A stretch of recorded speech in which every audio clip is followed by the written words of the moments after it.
See, this is what I'm talking about. It's just sort of like this, like, don't you think that's problematic? Like, don't you think women like me are doing? It's like, listen, we don't have time for political correctness. We don't have time It's not about to being politically correct. And they make it personal too. They're not saying you've got to shit out. So many women you don't realize who really, really wants the best for men. Views, again, you might alienate a lot of people who would otherwise. And I simply don't understand this. Let's sort of push women to maybe the corner in something. Is that not problematic? I do know many of your views on women, which I find abhorrent. I'm going to be honest. I have to question what kind of a person who's had no experience with women is in a position to basically promote these ideas. Get back in the kitchen.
I hit a woman for the first time in my life, and I'm having fun.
Gen Z isn't dating. This article is by Christine Emba and read by an automated voice. At least incels cared about getting with the opposite sex. The mostly male, mostly heterosexual looksmaxers, those who have come to dominate social media with their brain-rotted vernacular and impenetrably captioned video clips, seem to have dispensed with relationships entirely. In the late 1990s, self-defined involuntary celibates cared enough about love to define themselves by their lack thereof. They bemoaned the fact that their looks, they felt, prevented them from entering into romantic and sexual relationships. Earnestness doesn't last long on the internet. Today's looksmaxers, next-gen incels schooled in Trump-era nihilism, under-socialized because of COVID-19 lockdowns and radicalized by the manosphere, are obsessed with improving their physical appearance through any means necessary. Shout out to the manosphere for radicalizing the youth. Yes, the youth are radicalized and they're blaming the manosphere. And I wouldn't have it any other way. What's the point of being young if you're not going to be radical? That is the best time in your life to be radical, because after that, you start to have kids, you pay bills, you got commitments and all these things. Be radical when you're young. And so the youth are becoming more radical. They're blaming the manosphere. Good morning, everybody. Welcome to the show. Thank you for tuning in. I want to review a couple of articles. One from the New York Times. It's already playing right now. And then the other from the New York Post. I'm going to have to actually read that one to you, so we'll get to that later. And then we got some other dating shenanigans we're going to go over in the meantime. We're going to fill this thing out. We're going to have a nice, proper show. But I do want to give a big congratulations to the manosphere for radicalizing the youth. I blame you niggas, all right? You niggas have radicalized the youth, and the hoes are mad. Hoes mad, hoes mad, hoes mad, hoes mad, hoes mad, hoes mad. This is about targeting women of color in the United States of America. Don't tell me, because I didn't get a single apology. Time has expired. My life was threatened. Thank you. Hoes mad, hoes mad, hoes mad, hoes mad, hoes mad, hoes mad, hoes mad. They speak of aesthetics as destiny and attractiveness, ranked, codified and debated in extreme specificity, as the measure of human worth. Braden Peters, the 20-year-old streamer known as Clavicular, has become the movement's breakout star. Clavicular's real name is Braden? No. I think it's true. I think it's true. They built this nigga in a lab. They crafted this nigga from one DNA cell on top of another. They built him one molecule at a time. This nigga name is Braden for real? I didn't think people named Braden really existed in the wild. He claims to have started injecting steroids at age 14 to improve his physique, has dabbled in crystal meth to suppress his appetite, and promotes the technique of hitting oneself in the face with a hammer. It's called bone smashing in the Looksmaxer lexicon, and there's video of him engaging in it. Yeah, the kids are looksmaxing, bone smashing. They're face mogging. They're Chad blasting. They're doing all kinds of shit to heighten cheekbones and create a sharper jawline. But to what end? In one filmed rant, Clavicular described his life as hell, but said he had to looksmax in order to deal with the burden that women in today's hypergamous dating market had put on him. More recently, he confessed to the Times that knowing he could have sex with a woman was perhaps better than the deed itself. It's a big time saver, he said. You could be forgiven for wondering whether looksmaxers are obsessed with the opposite sex or scared of them. In their focus on the self and detachment from real experiences, looksmaxers intensify the Gen Z approach to romance. Looksmaxers have intensified the Gen Z approach to romance. You know, it's funny too. I think that's an interesting point. Carmen says, I looksmax. I think women have been looksmaxing for millennia. Honestly, if you read the Bible properly, what you'll understand is that when the fallen angels came down to earth and they started teaching all the magics and witchcraft, they also taught the hoes how to looksmax, okay? Looksmaxing is of the devil. Yeah, I bet you didn't know that. Looksmaxing is low-key witchcraft, which is low-key of the devil. I'm just saying. It's all magical witchcraft. or the lack thereof.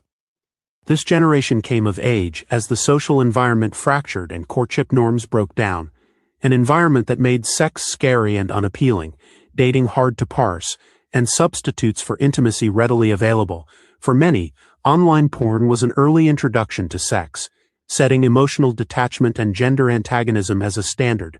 The hashtag #MeToo movement, for all its necessity, seeded widespread anxiety among young men and women both. COVID enforced social isolation in their formative years, made practicing real-world relationship skills, romantic and otherwise, nearly impossible. And the rise of dating apps made sure that Gen Zers continued to view all romantic possibilities through the filter of the smartphone screen.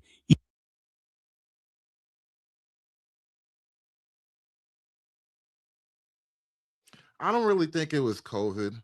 I don't think it was the lockdowns. The lockdowns were a big phenomenon. It was a national, cultural, global phenomenon.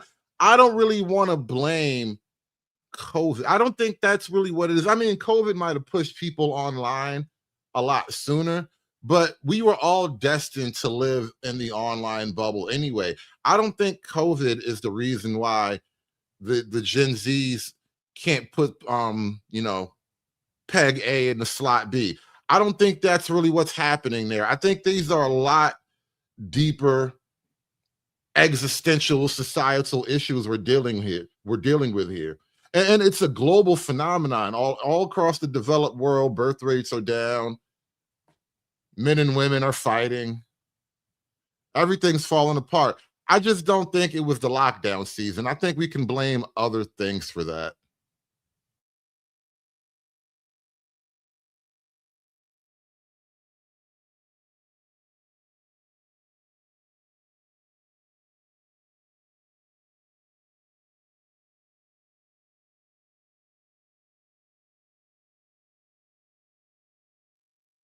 Even if they might have preferred otherwise.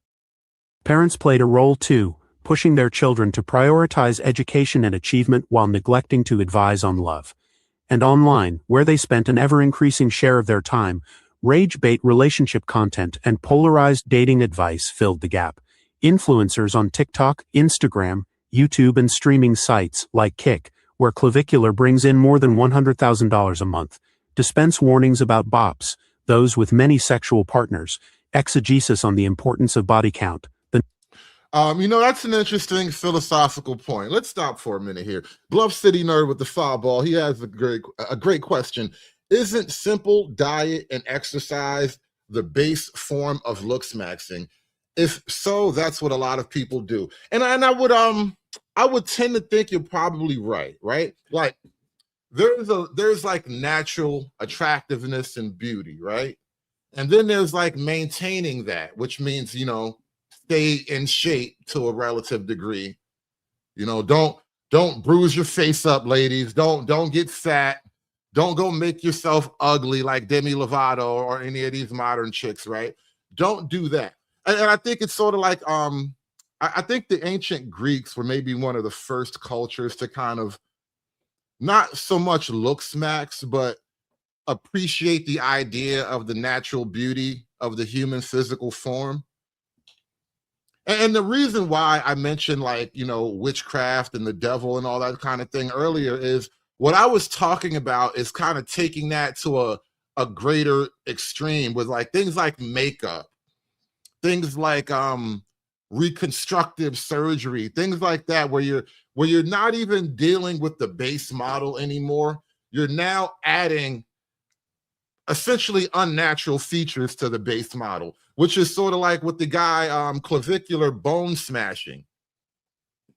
Who would have ever thought smashing your cheekbones was a strategy to improve your physical beauty, right? That is of the devil. That is some witchcraft shit. And so I do think there may have to be a fine line between just being naturally attractive and attempting to maintain that versus becoming the cat lady. Number of people someone has slept with, and the dangers of simping, being excessively attentive or submissive to an uninterested love object. constructing entirely new categories by which to sort and judge potential mates. Layer on top of all this a broader feeling of precariousness and anxiety about the future, and their place in it, when traditional paths to stability and status seem to be slipping away. By this logic, it makes more sense to turn inward than to make oneself vulnerable, to nihilistically max rather than actually encounter the other. In men, that begins to look like onanistic self-optimization as a means of taking control and a fear-based All right, I hate when the New York Times starts using big words that even I can't understand. What is onanistic? What was that? What do you even mean by that? Now I got to hit Chat GPT just to read the New York Times. What are we doing here? Hence warnings about bops, those with many sexual partners, exegesis on the importance of body count, the number of people someone has slept with, and the dangers of simping, being excessively attentive or submissive to an uninterested love object, constructing entirely new categories by which to sort and judge potential mates. You guys are mad that we popularized the term simping. And you got let me explain something to you about the concept of linguistics, right? And this is a linguistic strategy, rather. This is something that I noticed the left wing has done for a while.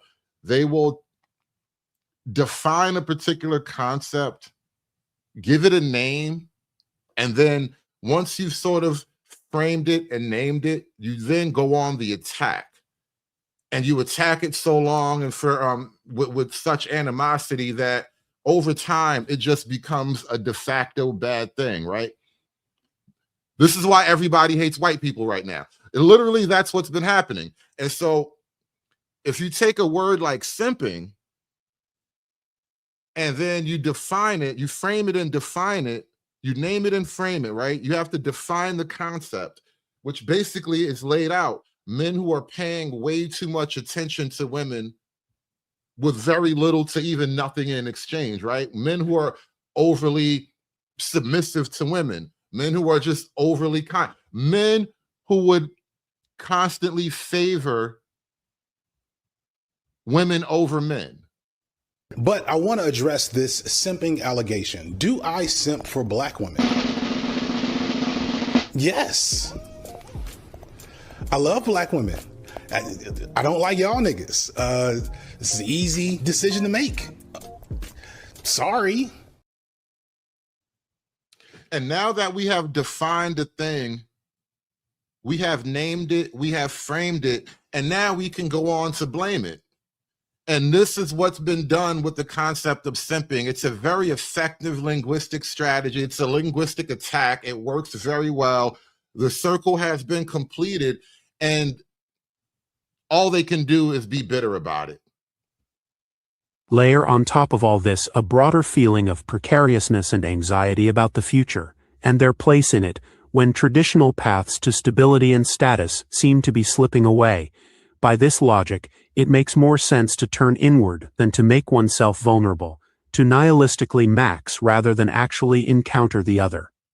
In men, that begins to look like onanistic self-optimization as a means of taking control and a fear-based avoidance of the opposite sex that presents as resentfulness and misogyny. Women are demeaned as mercenary foids, short for female humanoids, in Luxmaxer parlance. Women are demeaned as mercenary foids. I think women are relatively mercenary-like. I think that's just a natural part of the female makeup. To deny the mercenary nature of woman is to deny woman. And denying women is gay. So you have to accept the mercenary nature of woman. We cannot just allow ourselves to deny woman and her complete miserable glory, all right? They are beautiful mercenary creatures and we love them anyway, even when it hurts. Hell, we love them until it hurts. That's how that usually goes. But they are mercenaries nonetheless. It's a biological evolutionary phenomenon that is the female animal. They have to survive and they're not as strong as us, right? So that creates a type of mercenary nature where they will wave their flag wherever they land. It just is what it is. It's because we have refused to properly accept and engage with the mercenary nature of woman. This is why we have these online spaces where men are wondering what the hell happened to me. It's because you forgot she was low-key a mercenary. And their place in it, when traditional paths to stability and status seem to be slipping away. By this logic, it makes more sense to turn inward than to make oneself vulnerable, to nihilistically max rather than actually encounter the other. In men, that begins to look like onanistic self-optimization as a means of taking control and a fear-based avoidance of the opposite sex that presents as resentfulness and misogyny. Women are demeaned as mercenary foids, short for female humanoids, in looksmaxer parlance, better insulted than engaged with. And women, for their part, are moving away from the corporeal entirely, celebrating yearning rather than in-person relationships. Now, this is why I really resent how the mainstream articles approach this stuff. They act as if this whole toxic online male culture developed in a bubble. No, this whole thing is a part of a continuum. The women struck first, they struck deep, and they struck long ago. Women started running away with kids and practicing reproductive health care. Women have been on a warpath for a long time, and the government has been moving in whatever way it could manage to support women. And men have finally started to realize the game may actually be rigged. Like, what are we supposed to do? Keep losing nobly? We're supposed to just lose with honor? Decentering men and solo romanticizing their own lives, it's a tendency that made Wuthering Heights, Emerald Fennell's smutty fanfic interpretation of the classic romantic novel, a Valentine's weekend blockbuster. It's not a movie to watch with a date. As the review site Vulture put it, masturbation on the moors for the win. In the most recent issue of The Point magazine, the Gen Z writer Mana Afsari recounted meeting right-of-center men with this mindset in the wild. At a party in Washington, D.C., they've had all summer to pursue opportunities in real life, but the forms of gender-specific discourse that had given them consolation were more gratifying or familiar than the opportunity to encounter real and receptive women. Instead, they talked about the abstract women, archetypes they'd read about online, who would always hurt them. She continues, instead of clarifying standards, raising our aspirations, or giving us expectations of dignity and love, the online discourse has built upon decades of gender wars to leave Gen Zers largely alien to each other, afraid and alone. You know the problem with the gender war thing? And the women don't want to give up, but the men ultimately have to win. It's a very odd moment we found ourselves in as a culture, as a society, or whatever. But think about it. Think about the problem of like men submitting to women, right? Which is ultimately men losing the gender war, right? If men lose the gender war, it is an ultimate submission, or even worse, a conquest of and by women. And women, given their nature, cannot happily coexist with men that they have conquered. Women cannot happily coexist with men who are submissive to them. Submissive, conquered men only creates tyrannical, abusive women. And so for the sake of everybody, men have to win the gender war. But like I said, women don't want to quit. Women aren't just going to stop. And so it's up to the men to just kind of overpower the women in some type of capacity. But it's like it will require men doing the unthinkable and the impossible. You have to touch the untouchable, break the unbreakable, shake the unshakable. Tovey, baby, you have to do all these things. And these niggas just ain't ready. These niggas just ain't ready to do the impossible yet. Women, archetypes they'd read about online, who would always hurt them. She continues, instead of clarifying standards, raising our aspirations, or giving us expectations of dignity and love, the online discourse has built upon decades of gender wars to leave Gen Zers largely alien to each other, afraid and alone. Multiple studies show that young people aren't dating, having sex, or forming partnerships. A recent survey of young adults from the Institute for Family Studies and Brigham Young University's Wheatley Institute found that only 30% of its respondents were actively dating, despite about half of them indicating that they were interested in finding a relationship. They cited a lack of confidence in what the researchers termed dating efficacy. Less than 40% believed themselves to be attractive to potential partners or felt comfortable discussing their feelings with them. Less than 40% of men feel attractive to women. It's like the 80-20 thing just won't go away. Is the 80-20 rule like a curse? Is it more of a prophecy than an observation? Are we cursing these niggas to be ugly forever? Young University's Wheatley Institute found that only 30% of its respondents were actively dating, despite about half of them indicating that they were interested in finding a relationship. They cited a lack of confidence in what the researchers termed dating efficacy. Less than 40% believed themselves to be attractive to potential partners or felt comfortable discussing their feelings with them. Only around a quarter felt confident in approaching a potential partner or in their ability to stay positive after a dating setback, a rejection, a bad date, or a breakup. If trends continue, 1 in 3 adults currently in their 20s will never marry. You know, the thing about breakups and men in particular, and I think maybe this is a little bit documented, but women, at least it seems like women bounce back from breakups a lot quicker, a lot easier than men. Women seem to go from man to man like a butterfly landing on different flowers, whereas like, how easy is it for a flower to get a butterfly to land on you for a minute?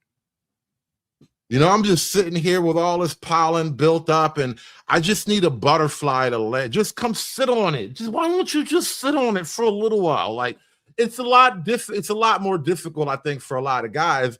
And with all the modern exacerbations of social media and all these women having all these opportunities and options that they never had before, it's really making things a lot more difficult. It's a lot harder to get the butterfly to sit on your pollen. A date or a breakup. If trends continue, 1 in 3 adults currently in their 20s will never marry, contributing to an epidemic of loneliness that is already generationally acute. For younger adults, romance has turned into something to be debated, theorized, and optimized for, but not actually engaged in. As Gen Z retreats into itself while pretending to focus on the other, the delta between the sexes grows wider. Christine Emba is a senior fellow at the American Enterprise Institute. Wow, that was the New York Times article, "The Reason Gen Z Isn't Dating." Hey, Sulzan, it is what it is, man. Generation cooked.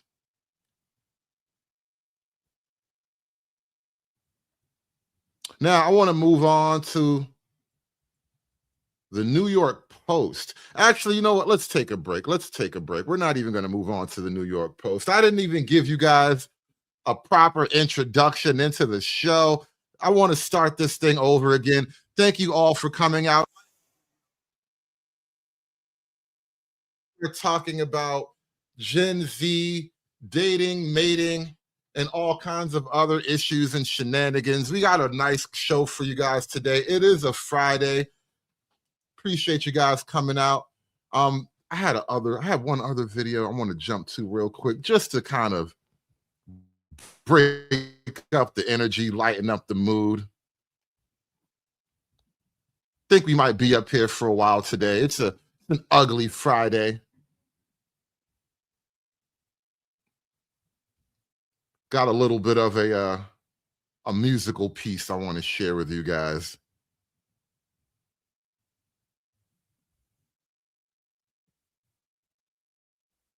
I find the most insane things on the internet, and every now and then I just have to share them with you. Like the video, guys. We'll be right back in a hot second.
Ah, that just cracked me up. I just had to go there with you guys, man. Let's get back into some dating drama. Dating as a biracial woman is extremely hard, and I'm going to tell you why. Listen to my personal experience, my personal opinion. This hopefully doesn't offend anyone, but Did you know the biracials have drama? Everybody's having a hard time dating. Everybody's lonely and dry. okay, dating is so hard because of assumption. What is assumption? The assumption is certain ethnicities date certain ethnicities, right? And I mean, that is true. Like, I mean, a frat guy, sorority girl, like you get what I'm trying to say? Because I don't want to say anything that sounds racist, right? So there's a lot of assumptions. So what I've learned recently is a lot of men make this assumption about me that I am only into black guys. So it's like, they don't know if they want to risk it, right? And I feel the same way because a lot of guys, I'm like, oh, maybe they're only into white girls. And I get it. It's terrible that we think this way, but that is how dating is, right? So dating is hard for me because being biracial is hard, even though you might not think so, but you haven't lived as me. You're in the middle, so it's hard. But keep in mind this, right? People assume I only date black guys. And I get it. I had a black boyfriend. I've mainly been with black guys. And that, yeah, so I would be like, oh yeah, she likes black guys, okay? And then this is what I want to talk about. Pretend I have a pie chart, okay? This pie chart is showing the men that like me, the men that hit me up, the men that come, which is very, very little, but I would say it's like 93% black men, okay? And there's different types of those, right? And I'll put African in there too. Then there's like maybe 5% Hispanic and then like 2% other, right? So we have this pie chart of who likes me, right? But then we also have the assumptions, like she only likes black girls. So with that, these other people look at me and they're like, well, she's only been with that, like da-da-da-da. So I'm not going to approach her because da-da-da-da. So I'm telling you, assumptions is ruining dating, and it's hard because I'm biracial. So that's what I'm trying to say. And I hate it because I don't discriminate. I love me a white boy. I do. I used to in middle school. Then I strayed away from it, and now I'm back. I'm back, right? But dating is so hard because white men do not approach me. Damn. It's like her genes are pulling her in different directions. What the hell?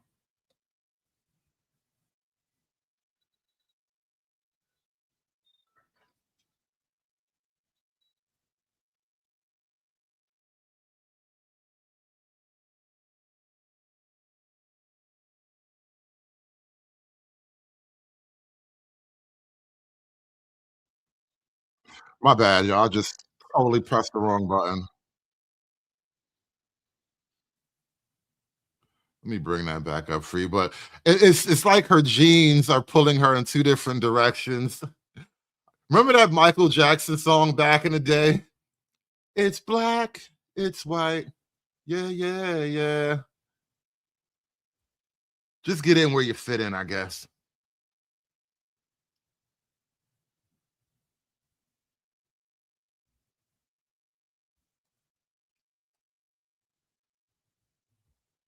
So with that, these other people look at me and they're like, well, she's only been with that, like da-da-da-da. So I'm not going to approach her because da-da-da-da. So I'm telling you, assumptions is ruining dating, and it's hard because I'm biracial. So that's what I'm trying to say.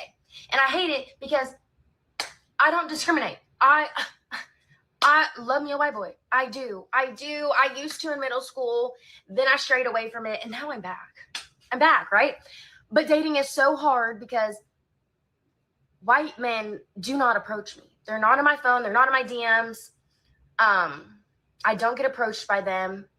And this is not a video to like, hey, approach me. No, I'm just sharing my experience because I want it. Like, I'm like, does anyone else relate? Like, does anyone else get it that we have to stop making assumptions and just, if we think someone is pretty, we think someone is pretty.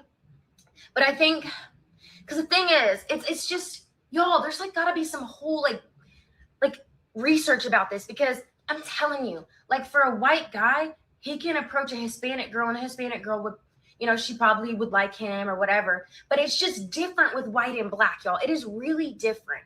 I really don't. This is a philosophical question. Alex Rose, I guess maybe. You said she's a divester, right? If you have literally white and black genes, if you're half white and half black, are you really divesting? I don't know if we can consider mixed people divestors. It doesn't quite ring, it doesn't work well. Like if a person is white and they get with another white person, there is no divestment there. So if you're half white and you get with another white person, there's no divestment there. Hell, if she gets with a black person, is she divesting from white people? I don't think that's how that works. It just kind of you're in a gray area. It's just a gray area. I don't know how to explain it. I feel like I'm talking in circles, but my whole life experience, I've never really been approached by white guys, and I've never been one to be like, oh, I'm not pretty or da da da. I know I have a lot to offer, but it's the assumption thing. It really is, and it's ruining dating because we assume before we even get a word out. We assume before we even talk to someone that they wouldn't like us or yada hoo yada ha because of our skin color. Who cares about skin color? Like, can we be in a black and white film right now where everyone is just a little shade lighter or darker? Like, I'm so sick of it. Like, it creates this fear too. Like, you know, like you don't even know how to talk to someone. You know, it's so interesting, Carmen. I think you're really onto something. She's trying to enhance her white alignment. I don't think she's properly accessed the white side of her genetic structure. She has to get in touch with her white roots if she wants to properly lure a white man. She has to do more Becky stuff.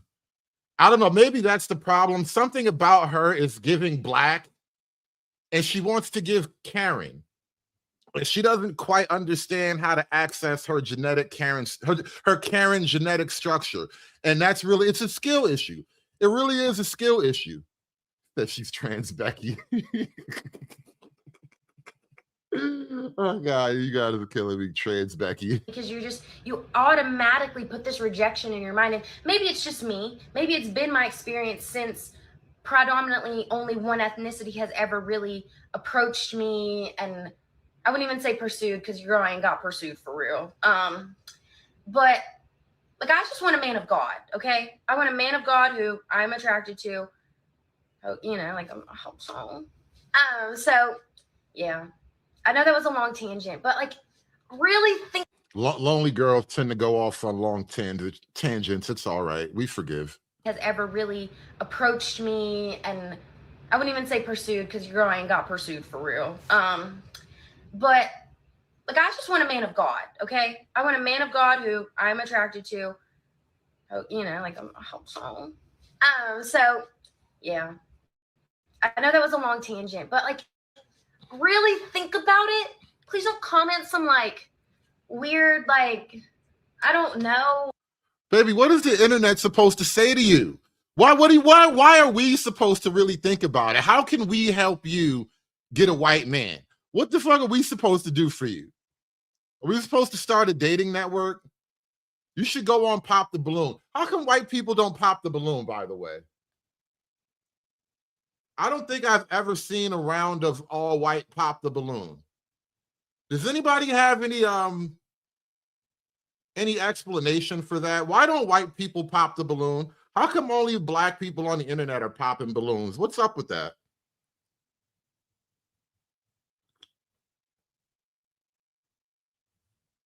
We should start a white pop the balloon show for trans Becky right here.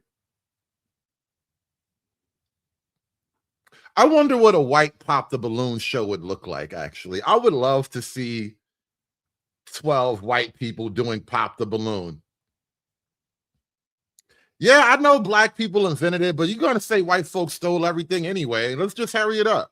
Let's speed the timeline up on this one. There's white folks going still pop the balloon. The shit's already on Netflix. They low-key stole it anyway. They just let you keep a black face on it. White people already stole pop the balloon. Well, they bought it. White people own Pop the Balloon anyway, so it's only a matter of time before we get some Beckys and some Kens and some Chads up there Wait until white people do pop the balloon. That shit's gonna be like $1 billion enterprise once white folk get on it.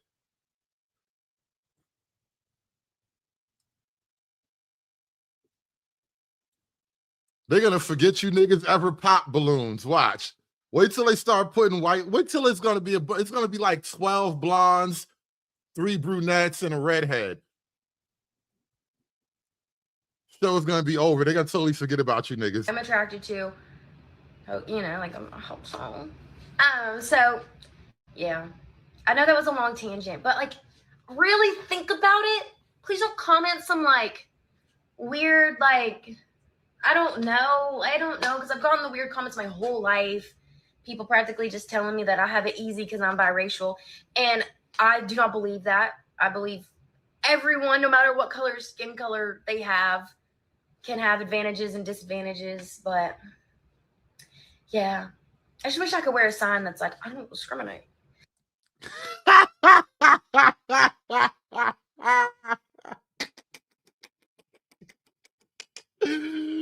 Oh God.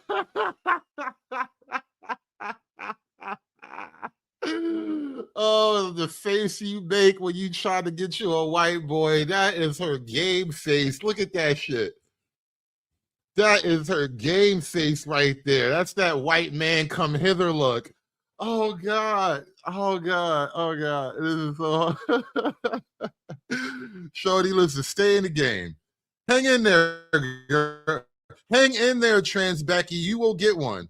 I got faith in Trans Becky. I think she's gonna be all right. I think she's gonna be all right. She's just having a temporary skill issue. She hasn't quite figured out how to weave all of her good parts together. She's gonna work it out. But you know what? You know what, Trans Becky, you are not alone. You are not alone. And I found another. Yeah, yes, there is another. I just walked out of a date. You want to know why? Of course you do. Because what else do you want to hear about on a Tuesday afternoon? Happy Black History Month, by the way. So basically, we were talking about racism. Yes, he's a white man. He was telling me about how he has a bunch of Black friends and they don't really bring up racism. And I was like, oh, well, it's likely that they just don't talk about it around you. They don't feel comfortable talking about it with you, or they don't want to offend you or whatever. Like, it's not that they never talk about it. Or no, it's genuinely, a lot of us just don't care like that. A lot of us just genuinely don't care about that. And racism is really starting to become a girl thing. I firmly believe that. Generally speaking, not all. There's some still, you know, there's some standalone diehard cases out there. God bless those guys. But racism is generally a girl thing at this point.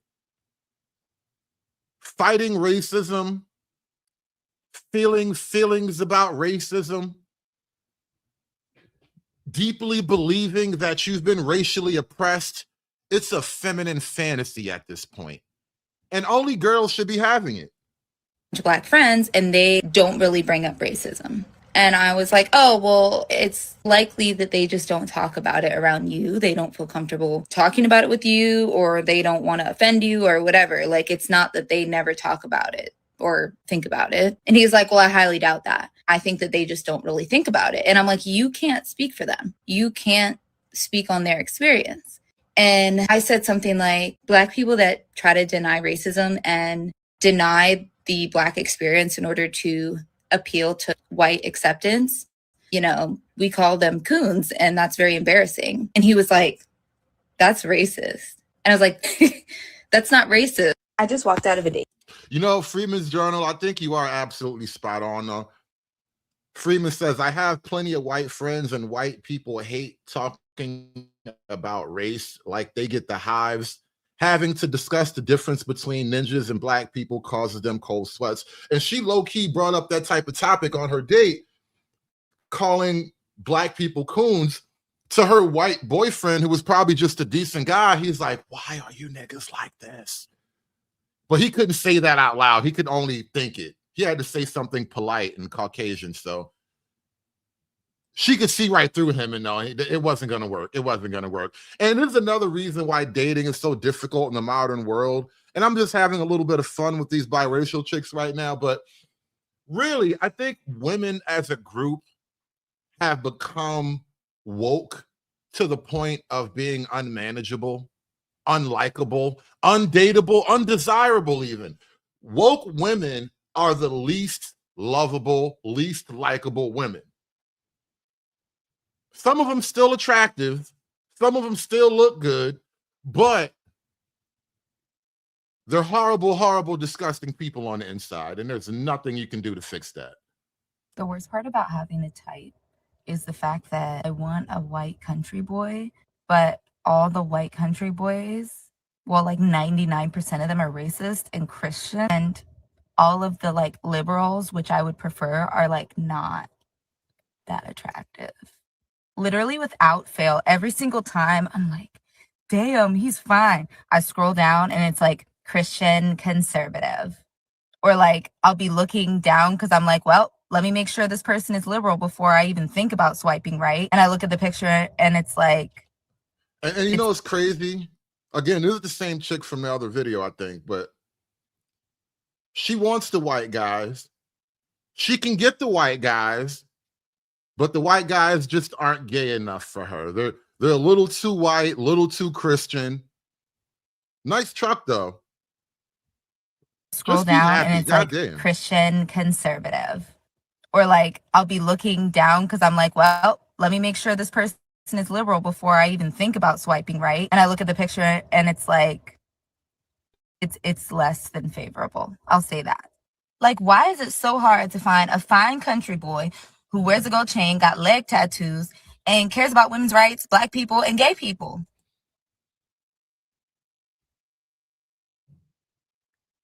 Like I said, she wants a white boy, but she kind of wants a gay one. She doesn't really understand the animal that she's hunting. You know, if you want to be a good hunter, you have to understand the nature of the beast that you're after. And she just doesn't want to put these ideas together that the kind of men that she actually desires are the same exact kind of men that she's been shitting on her whole life, basically. And this actually kind of, this is the ironic thing about feminists. We kind of been noticing this phenomenon with these staunch, diehard feminist chicks. They love the most toxically masculine men that they can get their hands on. And so she's kind of having that feminist revelation right now. Yes, that is the car seat in the back. Good observation. She's having that feminist revelation right now. The kinds of men that get her all juicy inside are the racist men that she thinks she hates.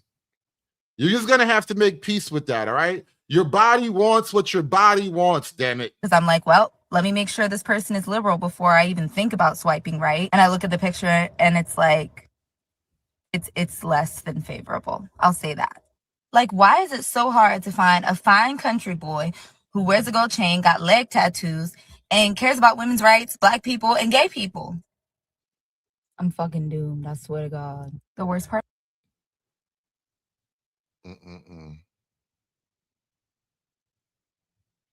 The bitterness. Straight bitterness. Hoes mad, hoes mad, hoes mad, hoes mad, hoes mad, hoes mad. This is about targeting women of color in the United States of America. Don't tell me, because I didn't get a single apology when my life was threatened. Thank you.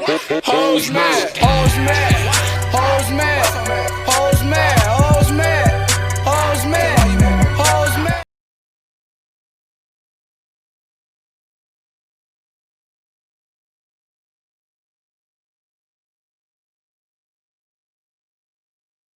People think she's using me for my money. I like nice things. He likes getting them for me.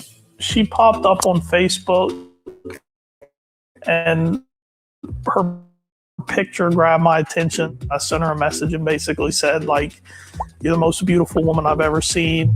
So why did you offer Bethany $50 for her number? At that point in my life, I had just started my career. I didn't really know what I had to offer other than money, so that's what I went with. I think for the first 6 years of us.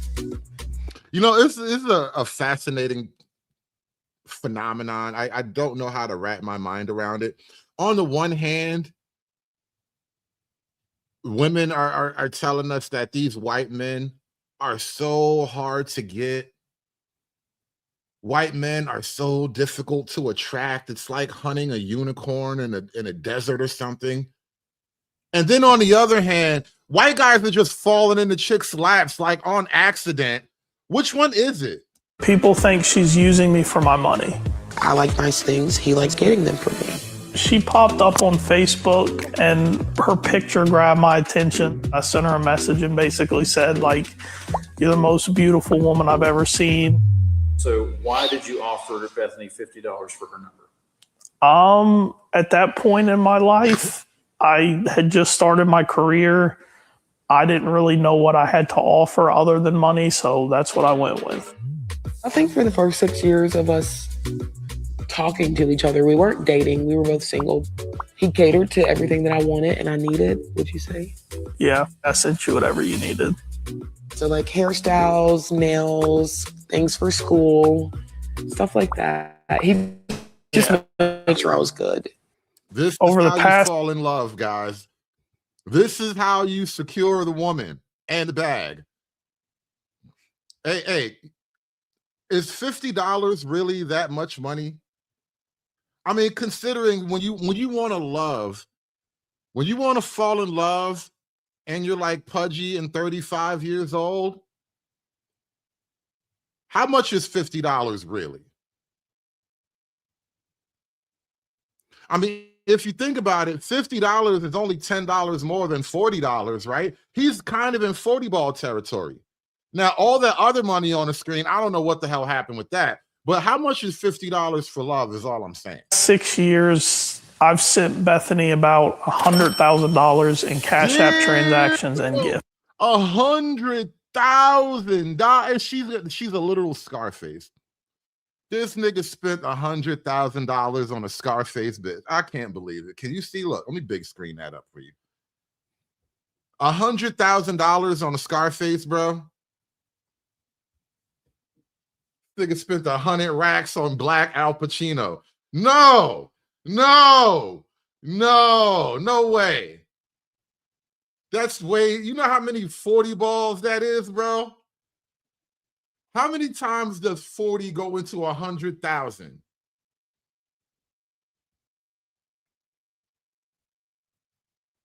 Let me run this by ChatGPT real quick. 40 divided by 100,000.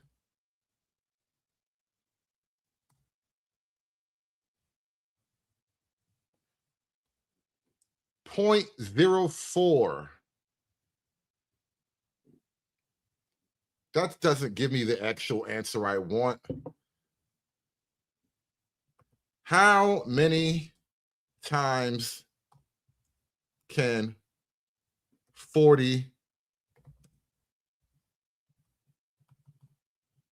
100,000 be divided evenly, that's the proper term, by 40? 2,540 balls. Oh my God. 2,540 balls. No, you know how many, oh my God, all the that is a lifetime supply of 40 balls, man. I can't imagine, I couldn't even calculate how fast I would burn through, how slow I would burn through 2,540 balls. How do it equivalent?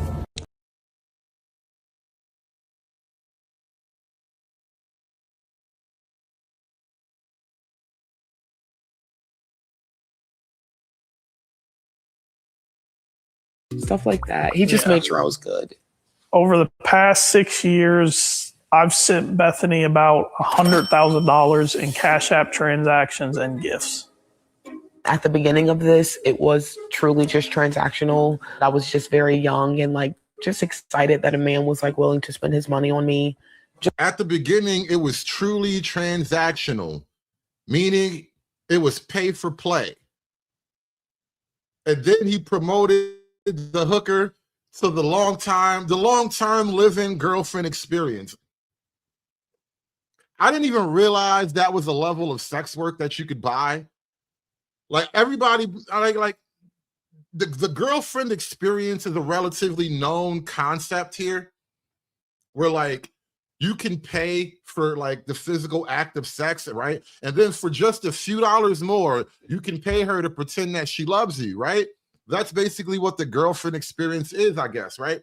Now, it seems like he paid for an extended semi-lifetime contract girlfriend experience. This nigga got the long-term living girlfriend experience.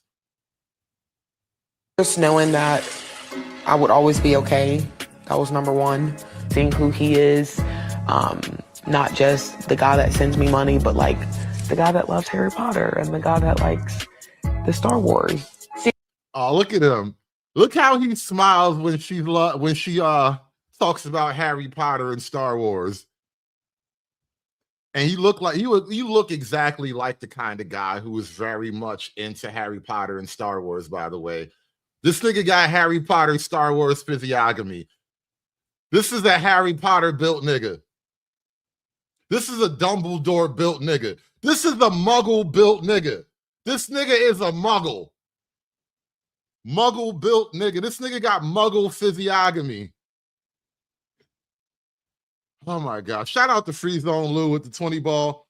The white man's tricking is colder. Shaking my head. Hashtag cucked and cooked.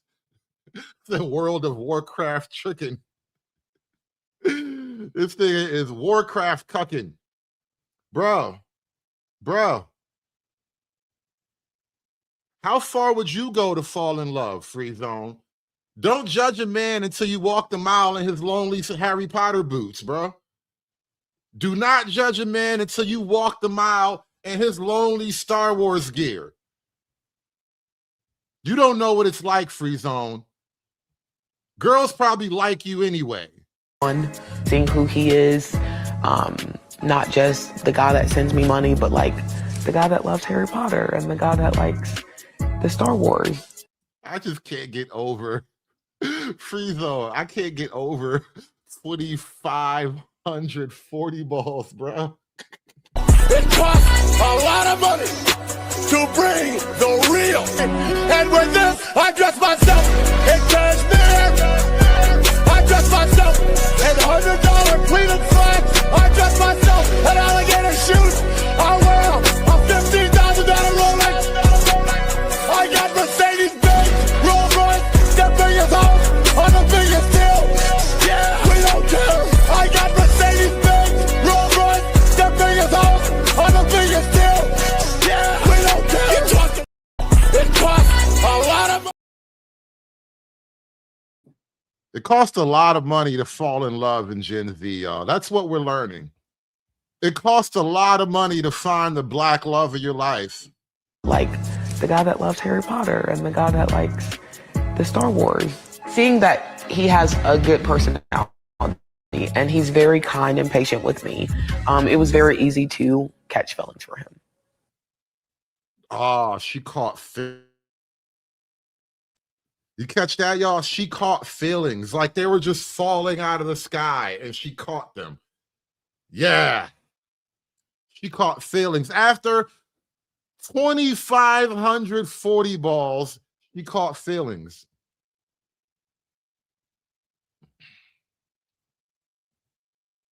What if the stripper really could love you? You know what? Maybe you niggas just never tried hard enough. You niggas ain't never came into the strip club with the equivalent of 2,540 balls. That's why you think the stripper could never love you, because you ain't never came real enough. You ain't never hit a stripper with 2,540 balls like bam. That's why the strippers don't really love you, because you never really came hard enough. If you actually got your shit together, like the Star Wars Harry Potter fan over here, maybe the stripper could love you too. Tired of you niggas not getting your shit together, blaming the strippers like the stripper did something wrong. Strippers are never wrong. There seems to be a split over Gen Z women dating emotionally laid back, so-called nonchalant boyfriends.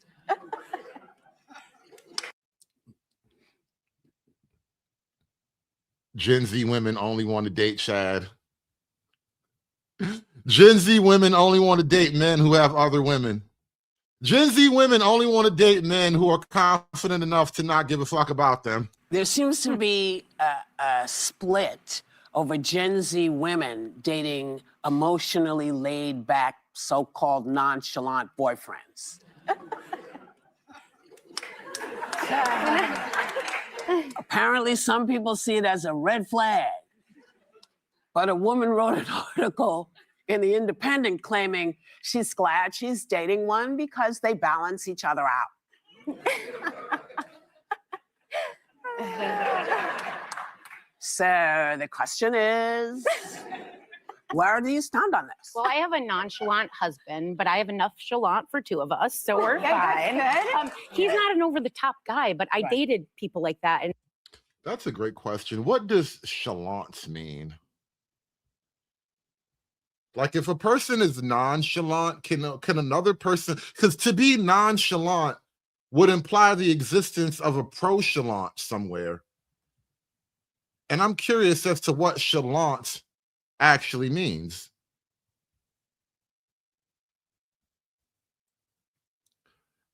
Chalant is an informal slang term used as the playful opposite of nonchalant. It means concerned, attentive, emotionally invested, or enthusiastic. 1, 2, 3, 4 things that you should not be to the woman that you just met.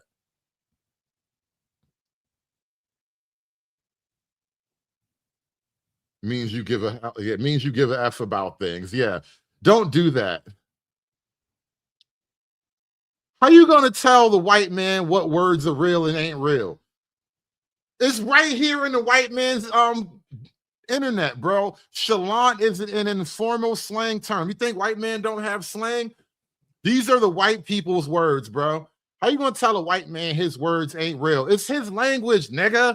What do you mean chalant ain't a word? Keep up, brother. Keep up. The white man be creating words every day.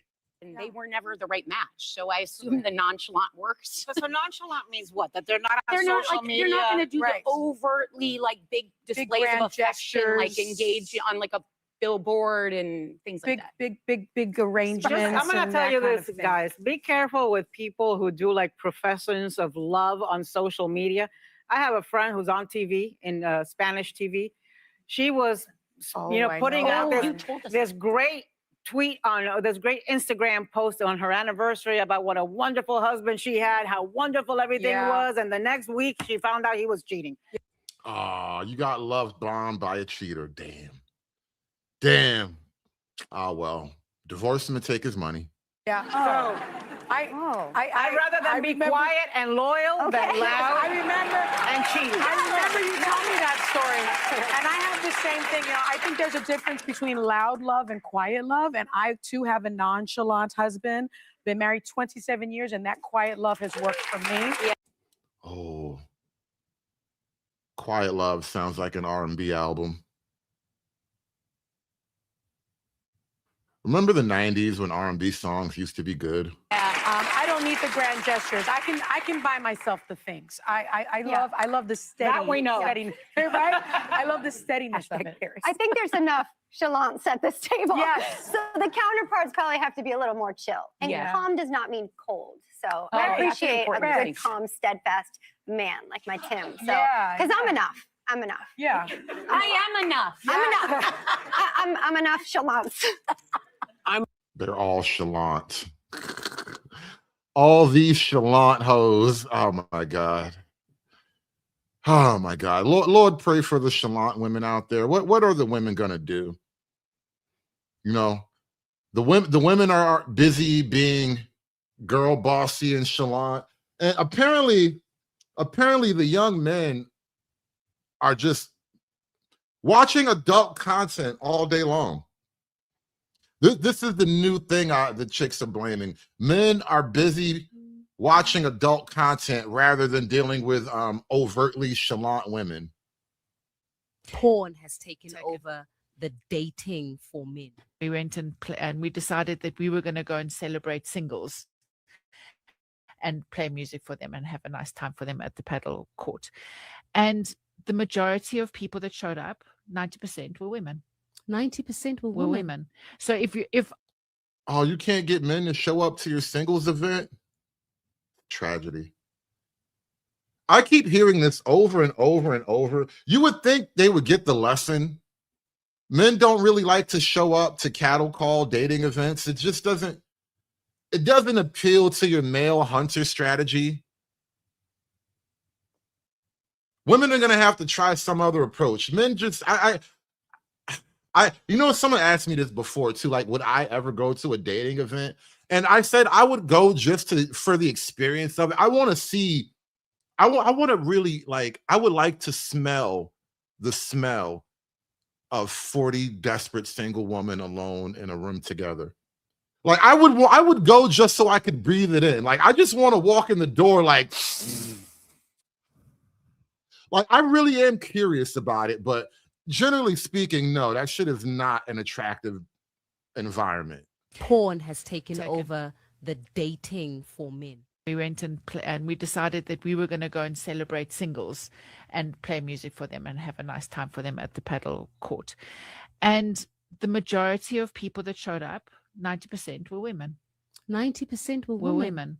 So if I used to run singles events and I used to, and the biggest problem that I had with my singles events was getting men to the singles events. Ben, the reason why they're not going into these singles events and are not putting themselves out there is that men would rather get off from pornography, I reckon, than they would meet normal people. Porn has taken over.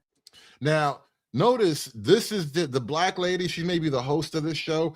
This is like her hypothesis, and the white woman who's the guest, I'm not sure, what her professional title is, but she just says, I reckon. Like, she just goes off with it. It's a working, running assumption that these men would rather spank bait than go to your little social gathering. This problem that I had with my singles events was getting men to the singles events. Ben, the reason why they're not going into these singles events and are not putting themselves out there is that men would rather get off from pornography, I reckon, than they would meet normal people. Porn has taken over the dating for men. The profile, how we look at people, and what is desirable for us. Porn shifts that, changes that. We call it the arousal template. So what somebody may start off watching porn in their teens or early 20s completely changes when they're 30, 40 years old. And so what arouses them changes. So they may say, I like petite Asian women in their 20s. In their 30s, they may say, I like robust white women with big busts. Because of that, the way that porn works with the brain, it needs more and more novelty in order for it to be more and more of a turn on. So it changes, and that very, very vanilla porn may be where somebody starts, and often they land up watching stuff that they'd actually feel ashamed of talking to other people about what they're watching. If we look at the development of men and women, right? Women are socially, or girls are socially, what's the word I'm looking for? We are, would you say socially engineered? Yes, we're developed as social beings. Women are more social than what boys are, right?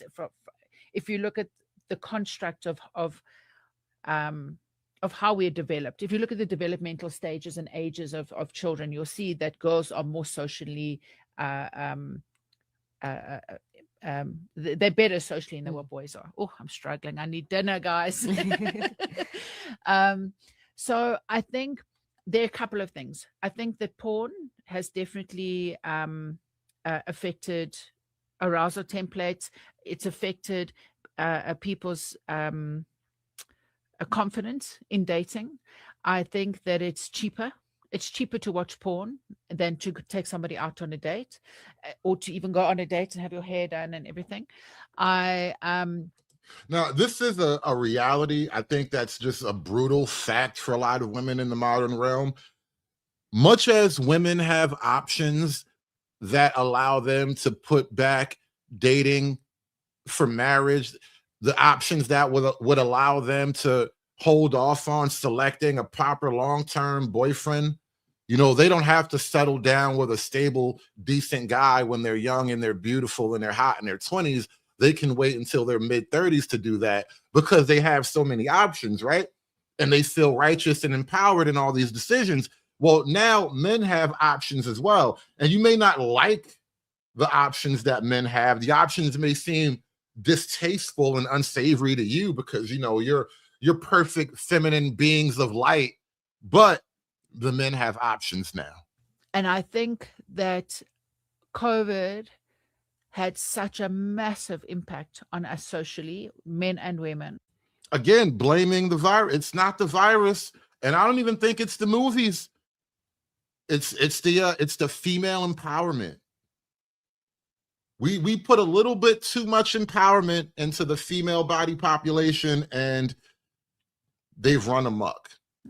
And I think that single men that went into COVID single, I think have really struggled post-COVID, trying to be more social and putting themselves out there. I cannot tell you, Faith, if I could have a database of men, just men on my database, I would be able to pair them up with 3, 4, 5 women like this. A lot of the guys are not asking the girls out.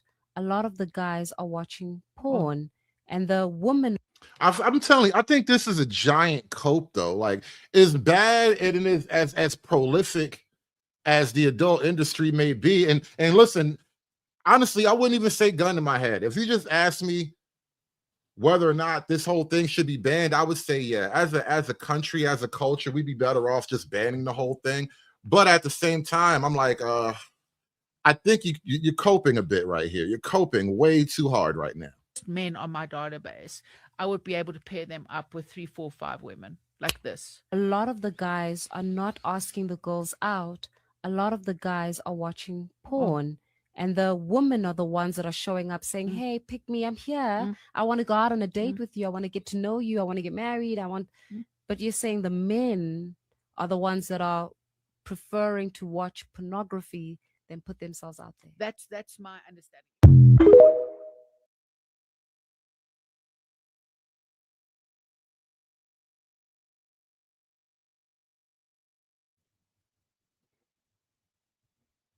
You know why they could never ban female sex toys?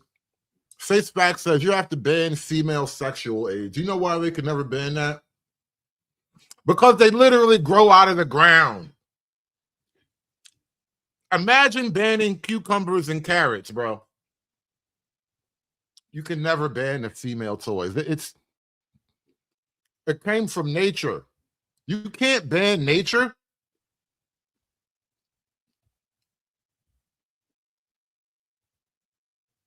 Leave your MAGA husband, but cheat on him first. Cheat with his brother or his best friend, whichever's worse. Cheat on your MAGA.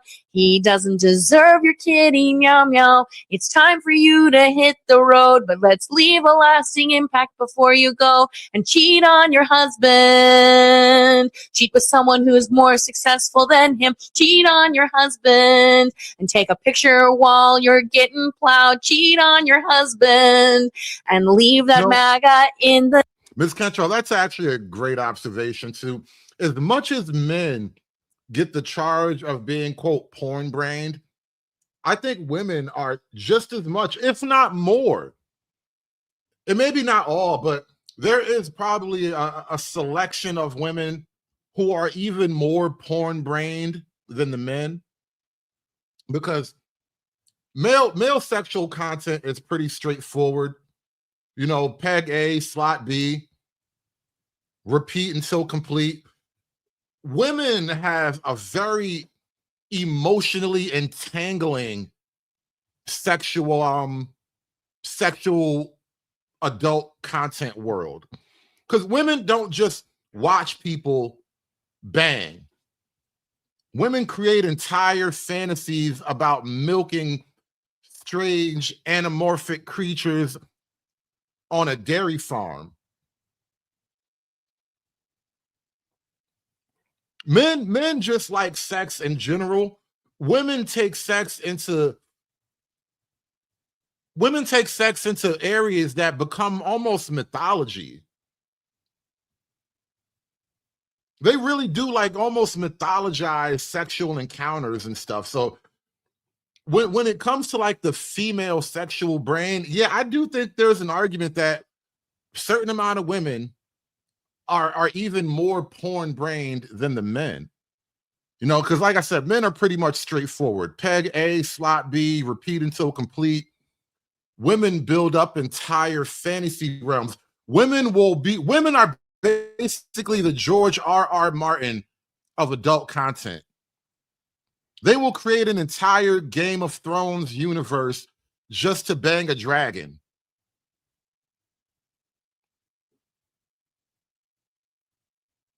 And we call this empowerment.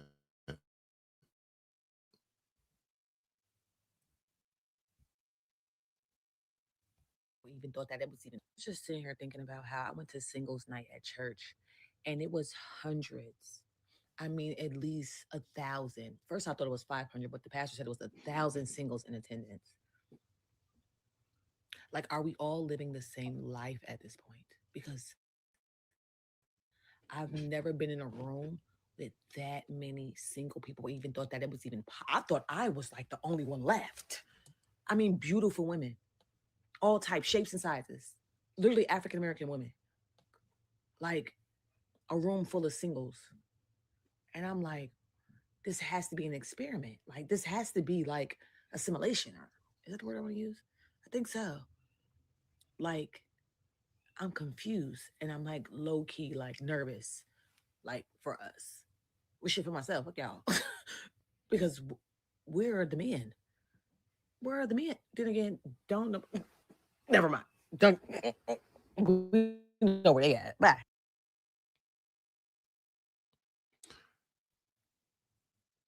It just occurred to me, a church with 1,000 single women is probably not a church. It's more likely a coven. This is a witch's coven.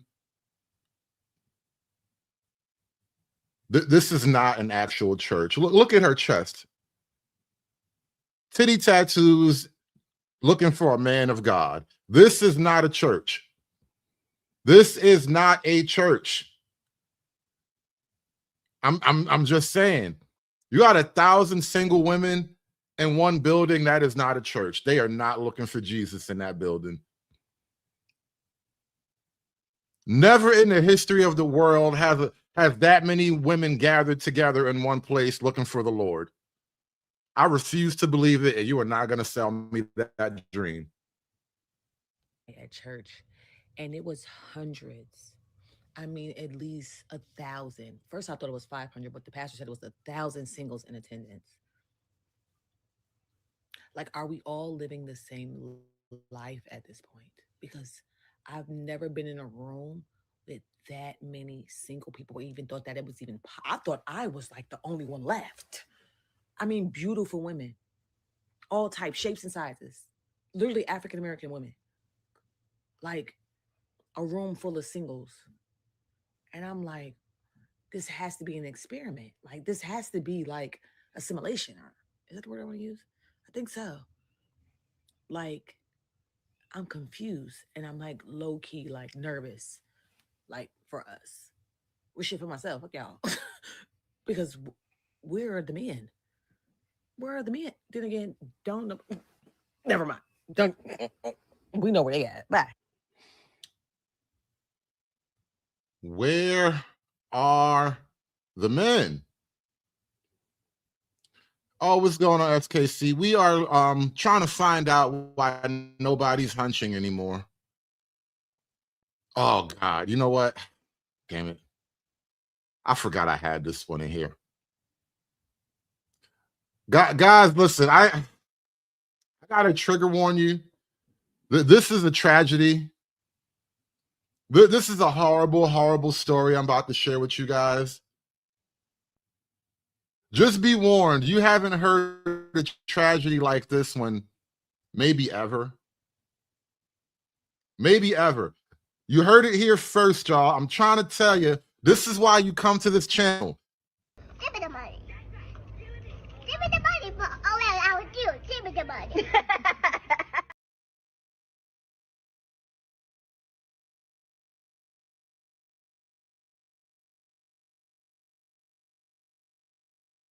So my coochie fell out. So I was new to gym life, and I'm like, you know what? Lift heavy. Everything I read said you got to really lift heavy if you want. I'm trying to build an ass. You need to go home and lift heavy so you can go and get you an ass. And go to the gym. I'm like, you know what? I'm gonna do squats. Everybody say squats gonna build a huge ass, and that's what I want. I want some. I want to be dragging a damn wagon.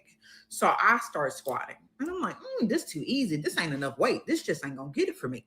So I upped the weight, of course. I'm like, I feel pressure now. This is gonna work. I feel the ass building. Well, about the 8th squat, I squat down. I go low because you really got to go low if you're trying to really get a big old thing. I go low. I'm down there. I feel pressure. Pressure coming from my girl. I said, what? I was like, okay. So I stopped it. I'm like, let me go to the bathroom. Something wrong. I go to the bathroom, look down. There's stuff like dangling down. I'm like, did I get a wee-wee? Like, what is going on? Like, I'm panicking. I'm like, what do I do? Like, what do I do with this? So I just get up. I'm like, okay, let me go home. I really got to go home, take a picture, send to my mom. My mom like, that's your damn coochie. I'm like, I cannot believe it. My coochie done fell out. She ain't even got that many damn miles. So to be falling out is crazy. So I'm like, okay, what do I do? So I call SKC. That's what's going on here. Gen Z isn't dating because these women's coochies are falling out. How in the hell are young men or any man supposed to find love in this country when women's coochies are just hitting the concrete?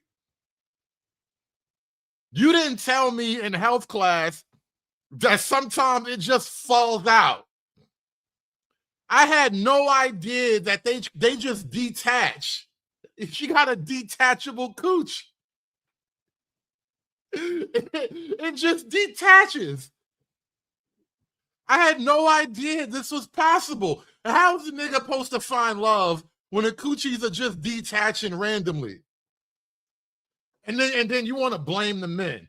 You want to blame men and the coochies are just falling out, dragging on the concrete, leaving a trail like a snail. Coochie leaving a snail trail around the apartment.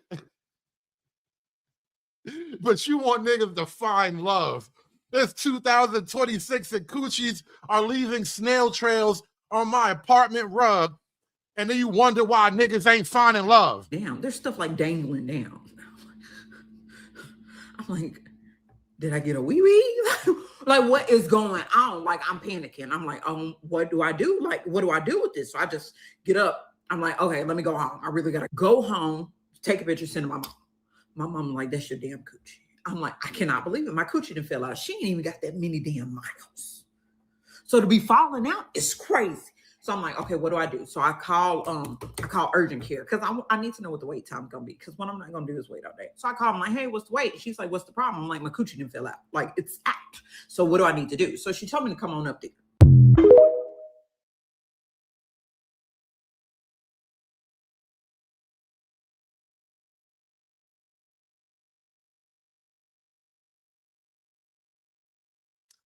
Freeman's Journal asks, how do you go to the hospital and say, my coochie fell out? Believe it or not, Freeman, the hospital emergency room is the one place where you'll be accepted. Emergency room nurses and doctors have seen all manner of sexual debauchery. Things that I'm not allowed to talk about on YouTube. ER nurses and doctors are fully versed in how to fix these problems. I'm telling you, man, the ER is like church for porn brain people. That's where that is literally where you go to get your soul cleansed, in the emergency room. That's where porn brain people go to pray, in the emergency room. I swear to God, that is church for porned out people. Nobody knows the pure savagery of the human animal like people in the emergency room. You thought it was just gunshot wounds and gangbangers. No. Oh God, no. Oh God, no. After about 12, 1 o'clock in the morning, the freaks start to come out. Oh yeah. Oh yeah. Especially if you're like in a major city, but even in the rural areas too. Niggas be nasty in the mountains too. I'm just saying, if you got that kind of problem, just put it this way. The doctor is the one person you should probably tell everything to. I'm trying to tell you, the doctor is the one person who's probably seen everything. Because people are really disgusting. People are just amazing creatures. I'm trying to tell you. Let's get up to the New York Post here. Gen Z men think women should obey them. Shout out to Gen Z men. Off to a good start early in life.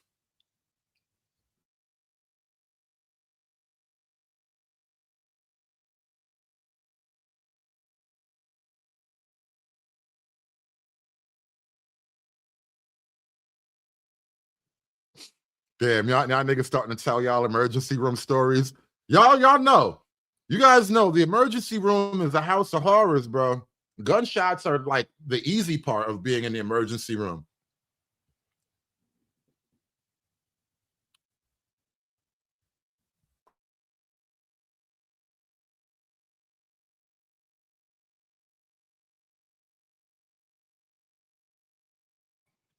Forgive me. I'm trying to munch on my breakfast a little bit.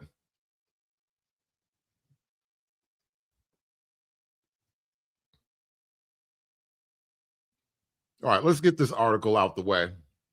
Gen Z men think women should obey them, study says. I wonder what study this is. It's like Pew Research or something like that.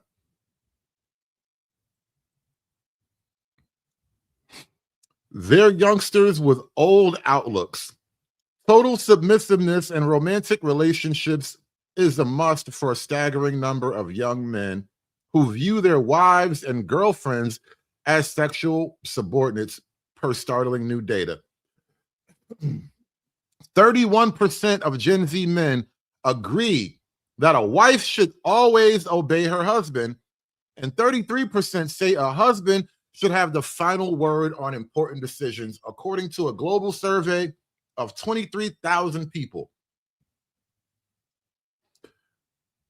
Researchers for Ipsos, a market research company in the UK, and the Global Institute for Women's Leadership at King's Business School in London polled guys and gals of all ages from 29 countries, including the US, Great Britain, Brazil, and India. Just ahead of International Women's Day on Sunday, March 8th, investigators sought to identify stark differences between different generations of men, from baby boomers to Gen Xers to millennials to Zoomers, when it comes to gender roles. Adults over 30 largely disagreed with antiquated misogynistic notions that women are of lesser stature than men based on the findings. But Gen Z clods, whippersnappers ranging in ages from 18 to 29. Wow. Gen Zers from 18 to 29 widely maintain more traditional values, placing fellas on a pedestal and women in the kitchen. The survey results, while troubling, aren't exactly surprising, given the recent rise in the popularity of red pill men. They're a subculture of meatheads perpetuating a societal hatred against women by opposing feminist narratives. Ooh. The likes of Andrew Tate, a controversial content creator, as well as Scott Galloway, author of the 2026 tome, Notes on Being a Man, have been openly vilified for force feeding toxic masculinity to the impressionable blokes of Gen Z. Let's stop a minute here. There is nothing toxic. There is nothing toxic nor masculine about Scott Galloway. I mean, I suppose he's a man in the most objective sense, but in terms of symbolic masculinity or even toxic masculinity, no, not Scott. Anybody but Scott.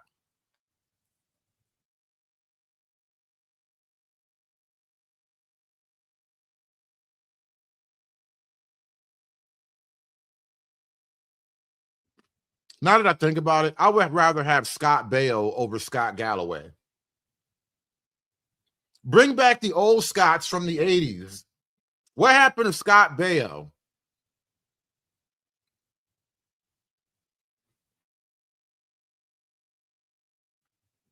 Anyway, let me keep reading. And these young fellows are evidently eating it up. When it comes to sparking the flames of sex, 21% of Zers worldwide argue that a real woman should never initiate a roll in the hay. Only 12% of Gen Z women agreed with the viewpoint, backed by just 7% of boomer men and women. Gen Z men also outpace other demographics with the running idea that women should not appear too independent or self-sufficient. Disturbingly, however, 41% of the fledglings believe that women with successful careers are more attractive to men. That's an irony right there. That doesn't really track with the rest of the data, but we'll come back to that. It's an alarming duality that Kelly Beaver, chief executive of Ipsos, says opens a vital dialogue on how gender norms are being reshaped, highlighting the complex interplay between modernity and tradition, and urging us to delve deeper into the cultural, social, and economic factors that influence these beliefs. And those problematic beliefs don't stop at female obedience and sexual subservience. Gen Z men also hold themselves to severely rigid standards. While 30% insist that men should never say "I love you" to a friend, 43% feel that young men should try to be physically tough, even if they're not naturally big. Both positions prioritize hypermasculinity over vulnerability and sensitivity. Yeah, because that's what men need to be, vulnerable and sensitive. Trying to turn men into prey. Anyway, let me keep reading. And in the case of a household chores and child rearing responsibilities, 21% of Zoomer guys maintain that men who take part in caregiving for children are less masculine than those who do not. A paltry 14% of Gen Z women and 8% of boomer men agreed. Globally, an astounding number of folks from all age groups admitted to believing in gender equality, especially in the home, but felt compelled to abide by more stereotypical mores of their cultures and countries. But Hee-Jun Chung, director of the Global Institute for Women's Leadership at King's Business School, hopes to see an immediate turn in the tides. It is deeply concerning to see traditional gender norms persisting today, and more troubling still that many people appear to be pressured by societal expectations that do not actually reflect what most of us believe, said the professor. Our data reveals a striking gap between people's personal views, which are far more progressive, and what they imagine society demands of them. The gap is particularly pronounced among Gen Z men, who not only appear to feel intense pressure to conform to rigid masculine ideals, but in some cases seem to also expect women to retreat to a more traditional way of being. Chung hails the study as an inaugural step toward change. Our report aims to cut through these misperceptions and show people what we as a society truly believe, that gender norms are genuinely shifting and more people want a more equal, flexible approach to gender roles. That is the end of the article. Now, really right here at the end, gender norms are not genuinely shifting. They're being artificially pushed from one realm to another. Gender norms are being redefined effectively against the will of the public.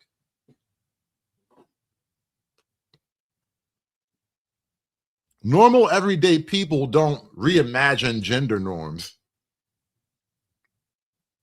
People with college degrees who don't have to work for a living for real, they imagine gender norms. People who write words for a living reimagine gender norms. Regular people don't really, it doesn't work well with the regular people.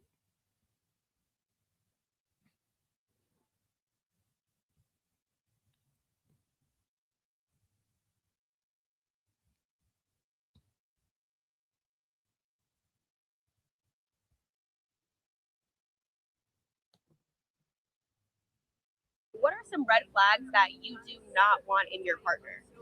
Someone who has no prospects or goals at all for their life. Yeah, I just say if someone's like really negative, I don't know, that kind of bums me out. I like a good vibe. I am avoiding any frat man. Absolutely. When he only wants to hang out at a specific time, that's a bit of a red flag. I say avoid a guy that's too nice to too many gals and doesn't know boundaries. If they don't have any like goals in life, for me, that's also a red flag. I see a lot of narcissistic men that just don't take the time. I hate when a man doesn't ask you questions back. People who seem a little bit like they take themselves too seriously. I feel like there's a balance, right? Like we got to dance through life. We got to have fun. Like you got to go with the flow. So one thing I realized is I'm big on communication.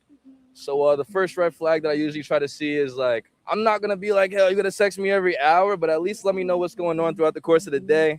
And if you don't, I know you don't really care because we're human beings. If you look around the park, everybody and their mother's on their phone 24/7. So that's one of the major red flags I look for as far as communication. If I go on a date to like a restaurant or any type of like place where they have service, if they're rude to the service staff, that's like the biggest red flag anyone can have. If they don't let you hang out with your friends, that's a big issue. I have previous experience with that. Ex-girlfriend, if you're watching this, I'm sorry. Well, I'm not gonna pay the check if you're not gonna sleep with me. That doesn't make any sense. What do you mean? Like, I mean, okay, like. Okay, well, you don't have to be weird about it. It's just like I'm not really sure. Like I don't my think. time already, and the whole thing's kind of a waste. Wow. I mean, nobody really disrespected me like that before. Like I don't know what the heck. You have to be dramatic. That is not dramatic. Like, do you literally hear what the fuck you're saying? You literally just told me that you're not gonna pay the check if I don't sleep with you. So you were coming, like that was your whole intention. Like, I feel like I was from the day we met till today. I never gave off. Oh, I'm like the hookup girl. I just think you're like a drama girl. Says the man who literally just said, "I'm not gonna pay the check if you're not gonna sleep with me." Like, how broke are Obviously, you? you're down. You're just embarrassed I'm because you not don't want to tell your down. friends. No, you're an embarrassing man who's probably broke. Let me see it. You know, honestly, like I don't even want to be a part of this. I'm just gonna like, how much is it? We're literally having this whole fight over $130. Wow. Cheap ass man. Well, I'm not gonna pay the check if you're not gonna sleep with me. That doesn't make any sense. What do you mean? Like, No one wants to fuck anymore. Seriously. No one wants to make out. No one wants to flirt. Everyone's tired, anxious, and touch starved. So I wrote this Substack.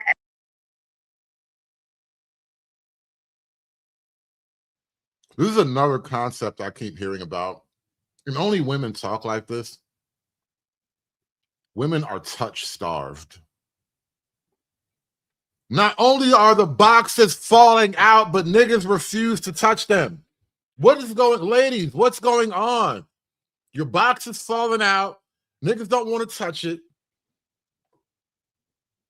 We don't really focus on women's side of the issue. We always just assume men are struggling and problematic, but every time I open up my laptop, I see another chick with a fallen out box and nobody wants to touch it. essay about how we're in a sexual recession and what's causing that. And see, women are some of the most educated, employed, and financially stable generation of women yet. So we don't need men for survival. If we're in partnership, it's because we want to be in partnership. And that is definitely impacting the way that dating, relationships, hookup culture, situationship culture is happening in Gen Z right now. Men have been told by their fathers, grandfathers, society.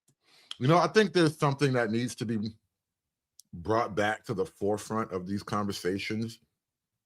Women, and God bless their hearts, women genuinely think dating and relationships are about romantic love, like romance style, Fabio on the cover, endless love. And so because their quote survival has been solved by things like money and government, they believe, like children, that relationships are just about endless love, which brings us back to dick and emotions. Thank you, Red Illusion, for reminding me. Women think a relationship is just dick and emotions. No, actually, the purpose of the relationship is survival, mutual beneficial survival. Like, technically, we could both live relatively indefinitely apart, but the idea is that we could not only survive but thrive together. But you know, you can't explain that to a chick who's high on dick and emotions. Yet, so we don't need men for survival. If we're in partnership, it's because we want to be in partnership. And that is definitely impacting the way that dating, relationships, hookup culture, situationship culture is happening in Gen Z right now. Men have been told by their fathers, grandfathers, society that they are focused on providing for their women and their families. And I think now that Gen Z women can support themselves financially, we don't need men to provide for us. We definitely want them to, for sure, but we don't need them. We're focused more on equal partnerships and men that can show up emotionally available and be attuned to us. And unfortunately, I don't think the men are catching up, and this is causing a lot of strife. I think women collectively are realizing that there's not really a point to giving your body to someone that acts like they don't care if you live or die. And on top of that, they're not providing financially. And a part of that is not entirely their fault because the economy that we're in is very difficult. And I think everyone is feeling the effects of that. But it's like, okay, the men are not planning dates. They're not paying for dates. They're not providing anything financially, and then on top of that, you're not emotionally available. Anytime I express myself, it's too much emotional labor, or I'm emotionally high maintenance, and it's like, what is the benefit of me giving myself to you if I get Shiesty Bum, evolve into what? Shiesty Bum says evolve or die out, men. I mean, if men die out, women die out too, but I'm not going to explain reality to a chick. Evolve into what? What is it that men are supposed to evolve into? Women with dicks? You want men to turn into women with dicks? absolutely nothing in return. I think all of this is also contributing to the whole male loneliness epidemic where men are starting to be decentered. I think women are focused a lot more on themselves, working on their relationships, building their careers, working on their finances. And because of that, men are not needed as much. Now I think women are focused on wanting men and being very intentional about choosing the men in our lives rather than being with men out of survival for financial needs. And on top of that, it's like, again, if you're not contributing to me financially and supporting me, making me the best version of myself, and also you're not contributing emotionally by being in tune with me and listening to me and actually caring about my feelings, it kind of feels like there's no point. It's not entirely the men's fault. It's also the patriarchy and capitalism. See, look, shiesty bum, and this is typical of the modern woman. You can't even properly define the thing you say you desperately want, which is why most men who are dealing with these women, they act like they can't be bothered. Why would I invest my actual energy and my mental capacity into you when you desperately want a thing that you can't actually define? You can't describe it. You just know it's real. I'm not going to invest all my life into your emotional highs. Goddamn junkie. and all of these systems that have been built to break us down and to divide us. And one of my mutuals, Justin, made a really good point where sex and intimacy is becoming a luxury. If you can't afford to date, if you can't afford to go to therapy, if you were not raised in an environment where you were taught to work on yourselves and to reflect and be empathetic, you are going to be at a disadvantage, and you're not going to have the same access to relationships that maybe previous generations have.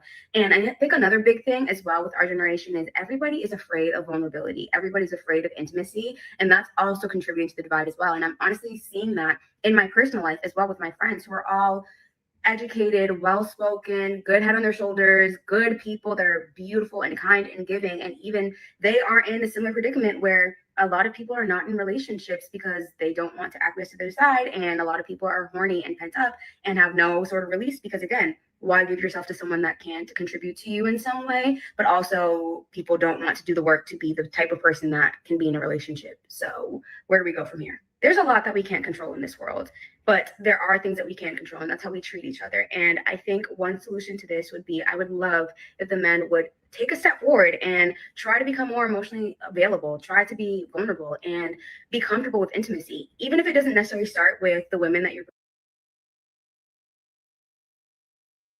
Women, please stop laying out these traps. Come, tell me your feelings. Be emotionally intimate. And then as soon as you get up, she's gonna be like, this nigga gay. As soon as you start telling her your feelings, she gonna turn her back on you. That's how it always works that way. Never cry in front of a chick. As soon as you cry in front of a chick, you know what she gonna do? Get what they coming to church doing? Being gay. It's a trap. Don't do it. Pursuing, even if that's in your friendships, I think that is an amazing, great first step. Going to therapy, talking about your feelings, getting comfortable, being emotional, because if this continues, the problem is just going to grow more and more, because I don't think that a generation of people who are all look at Shiesty Bum in the chat, by the way. I don't recall Shiesty Bum ever having soft words of encouragement. I don't recall Shiesty Bum ever typing anything male supporting in the chat. Yet she expects men to be emotionally available to her, right? That's what a trap is. Up and repressed and horny is good for society. So all I want is for people to have great love stories, great relationships, and really great sex. No one wants to fuck anyone. I'm sorry, but Gen Z men are gonna die alone. I was texting this guy and I was telling him, like, music is one of the most important things to me. And if the men are gonna die alone, who are the women gonna die with?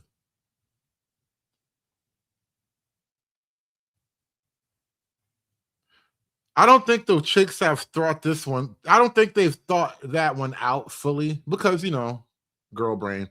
But if men die alone, who do women die with? so he asked me what my favorite song was, and I sent it to him, and he was like, oh, I didn't like it. I could barely get through the first minute. Girl, what happened to your eyebrows? I know this bitch is not up here with receding eyebrows complaining about men. Ain't no way I'm gonna let some chick with receding eyebrows talk shit about men. I can't believe it. God, what are you doing to these people? I had to turn it off. I think we figured out what your problem in life is. You got receding eyebrows. Look at this shit. Look at this shit. What is this? Off. Thanks, you're blocked now. The fuck? Like, y'all do not know how to speak to women. Why would you say that? And I know y'all's dads and y'all granddads were some dogs, but they knew how to speak to women. They knew how to talk to them. They were liars and cheaters, but clearly they knew what the fuck they were doing because they had like 5 different families. Y'all need to do some consulting because y'all not getting bitches this way. I'm sorry, but Gen Z men are gonna die alone.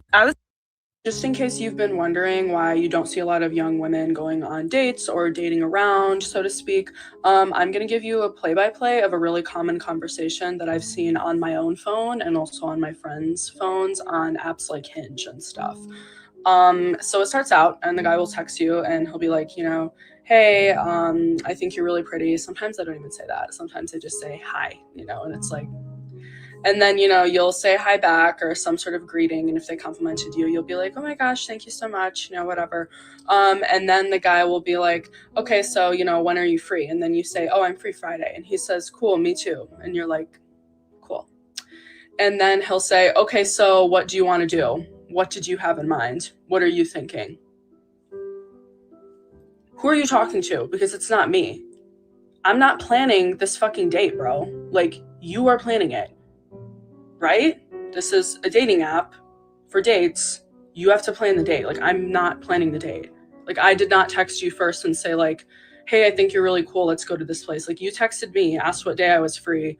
And now for some reason you're stuck at the second step and you think that I'm going to find an event and find a restaurant to go to and find whatever and send it to you. Like, okay, princess, like, this is what we're dealing with. This is what we're dealing with. And it's like, if this guy can't even figure out how to make a dinner reservation or find an event on fucking Eventbrite or something, or a little, you know, indie band to see, I don't know. Like, I live in New York, so it's like there's so many events and all the time, so these guys have no excuse. Then why would I want to hang out with them? Why would I want to hang out with someone who needs their hand held like that? No thanks. Just in case you've been wondering, sometimes I feel like dating a man. What happened to yearning? Sometimes I feel like dating a man means having to settle in some sort of way. Like, one thing. How old were you when you realized that no man is perfect? It seems like she's just hit that realization yesterday. Sometimes I feel like dating a man means having to settle in some sort of way. Like, one thing my friends and I always talk about is like being a part of Gen Z and feeling like dating guys our age, you have to settle in some way. Like, they're either a little homophobic or a little bit misogynistic or not emotionally intelligent. Like, only a little? Jeez. Guys, we can do better than that. Never let a woman describe you as just a little homophobic. It sounds like you don't even mean it. I don't ever want to be described as a little racist and a little homophobic, all right? You got to be definitive about this shit, nigga. there's something that you have to settle with, and you just have to choose, I guess, like, what is the lesser of the evils. And it's really frustrating trying to navigate the dating landscape and constantly feeling like every time you find a new guy or a good guy, it's like, but there's the misogyny, there's the homophobia, like, there's the racism. Like, obviously, I'm not saying to settle for a racist or misogynistic or homophobic guy. Give them no other options but misogyny, racism, and homophobia. It's one of the misogynist, racist, homophobic dudes or the gays. Those are your choices now. Those are your choices, and we're going to keep applying pressure to all the men who ride the fence, all the men who are stuck in the middle, all the men who don't know they're really men. But I want to address this simping allegation. Do I simp for black women? Yes. I love black women. I don't like y'all niggas. This is an easy decision to make. Sorry. See, even guys like FD Signifier, we're going to have to force them to sit at the gay table. When you walk over to the men's table, you should only find racism, sexism, and homophobia. Not in that order, but in varying mixtures, okay? It's a grab bag. It's a goddamn potpourri of the best men over here. Anyway, I'm saying that you will find a guy that you like. It's like, oh yeah, this is a good guy. And then randomly it'll come out. And it feels like that with everyone, which is why I stay single, because it's just too much. Sometimes I feel like dating a man means What happened to yearning? What happened to men that pursue? OnlyFans, that's what happened to yearning. A $4.99 monthly subscription killed yearning, and it's not going to come back anytime soon. What happened to yearning? Remember when men used to be yearning? We're not yearning anymore. What happened to yearning? What happened to men that pursue? What happened to men being confident enough to make the first move? I feel like our generation is just so whacked out. Like, we're just all messed up. And I think with the phones, we're just so antisocial and just everything is just out of sorts and it's not how it used to be. And I think it's a real shame that like the art of dating and like yearning and pursuing is just dead. Like I watch shows like Bridgerton, I'm like, oh my God, we will never have that again. We need to ban shows like Bridgerton. I heard in China, they are like totally revamping their approach to like television content. Like they're changing up the like soap opera dramas and shit like that. So young women and girls who might be watching this don't get this fantasy in their head that they can endlessly pursue this millionaire guy and then somehow it's all going to work out in the end. Like, no, you're going to be 40. He's not leaving his wife. And you're going to get pregnant by some guy that you hate. That's your fate. It's just going to get worse. And it's actually so sad. Especially dating apps have just ruined it all. What happened to yearning? What happened to men that pursue? What happened to men? What the does that mean? I don't get why I'm still single. I'm pretty sure by the end of your video, I'll have a pretty solid theory about why you're single. I have come to... What the does that mean? I don't get why I'm still single. I don't get it. I'm a catch. What is going on in my life where I don't have a man? Or are my standards too high? Do I box myself in a corner all the time? Like nowadays, men today. And that's part of it right there. This level of makeup application always gives high maintenance and undateable. I don't think I've ever seen a woman applying multiple layers of makeup who was also likable. Look at this, Shiesty. I like her. It is exactly my point. I have never, ever seen a woman applying multiple layers of makeup who was also a good person.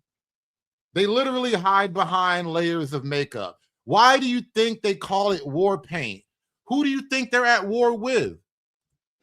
Want to be chased. What happened to masculinity? What happened to chivalry? What happened to men courting women? A $4.99 monthly subscription. What happened to that? Back in the day, dating was so much easier and it was fun. Today's dating is hell. You give a guy your number and all of a sudden you don't hear from them until like 3 to 4 days later.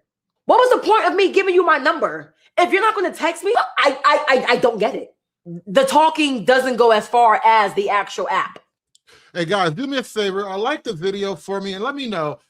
Do you guys want to come up on the panel and review some Gen Z dating content? I do have a little bit of time today. It's a lonely, rainy, ugly Friday. Would you like to come up and review some Gen Z dating content? Please throw $1 in the hat and we can review this Gen Z dating content. And maybe by the end of her video, you can give your theory as to why this cake-faced broad is so lonely. There are no, oh, let me take you out to dinner. Let's go catch a movie. Let's go to a cafe and get to know each other. What's with all the endless text messages? What happened to men actually planning dates? What happened to it? I don't get it. How do you date in today's society? What are some of your red flags and your non-negotiables? I do not. You know what? When men used to make all the money, it was generally assumed that a good chunk of that man's money would be used to acquire and then maintain a relationship with a woman, you know, meaning eventually they would get married and have children and all that. Women don't think their money is for that kind of stuff. So now women make the same amount as money as men, but men have to take the majority of their money and spend it on women who make that much money in the hopes that that woman will choose him out of all the other men spending their money on that woman who doesn't really need the money of any of these niggas. I chase men. I don't do it. I did it once, will never do it again. No. Never again will I chase a guy. My biggest ick is a guy that can't hold the conversation. Now, I gotta talk the whole goddamn date. I hate it, I hate it, I hate it. I don't got time to be dating no guy that don't have no money. I'm sorry. I'm sorry. I don't want to sound shallow, but I've dated broke men my whole life. I bet you have. Dated bet broke men my I bet you had, and you enjoyed I it. You enjoyed it all until it ended, because that's how that goes. I'm shallow, but I've dated broke men my whole life.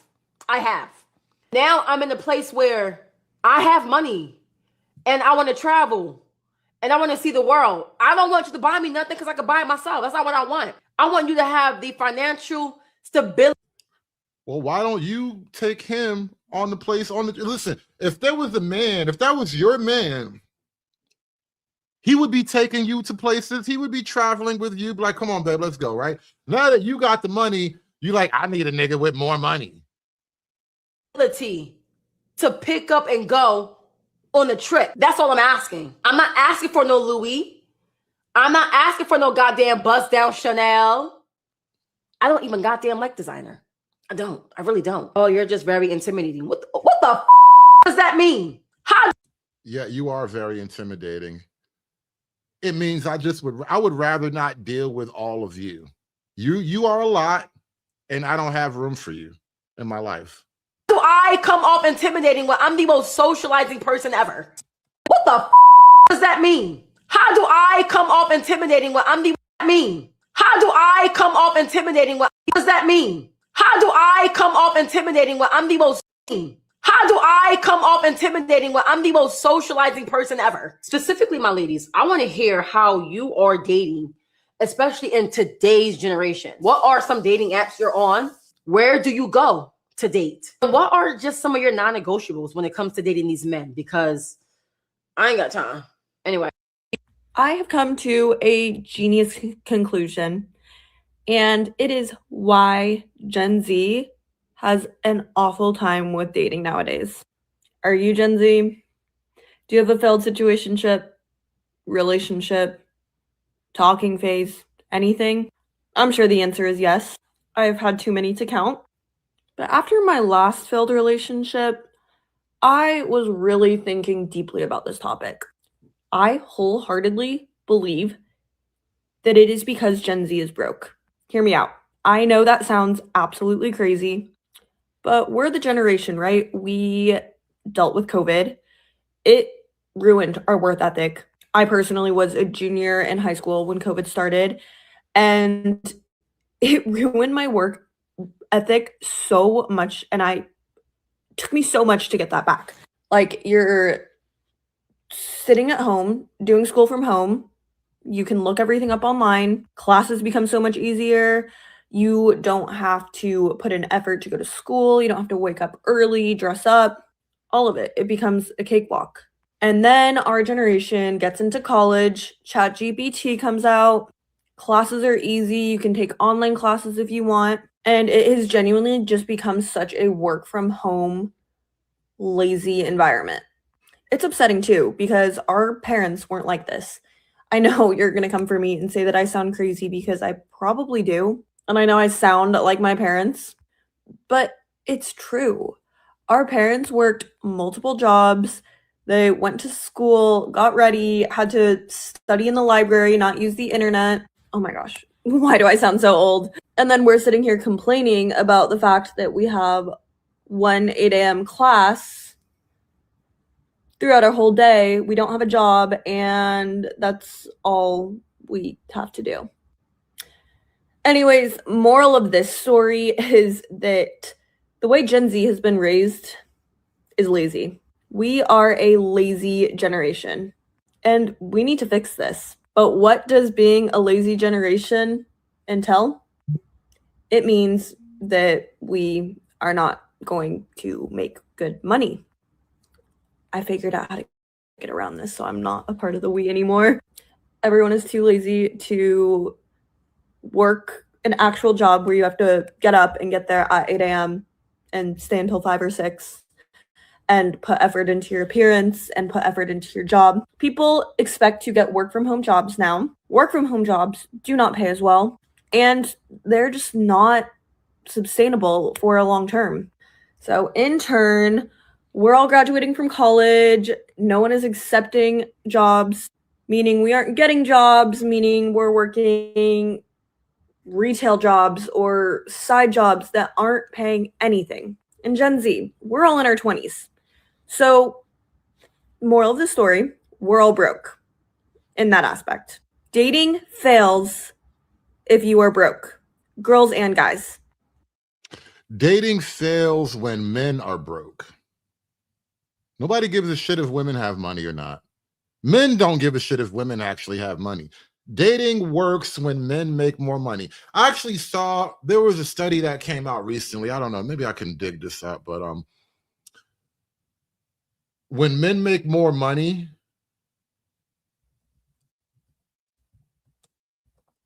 women actually have more babies. When women make more money, they just literally are compelled. They're not compelled to have as many babies.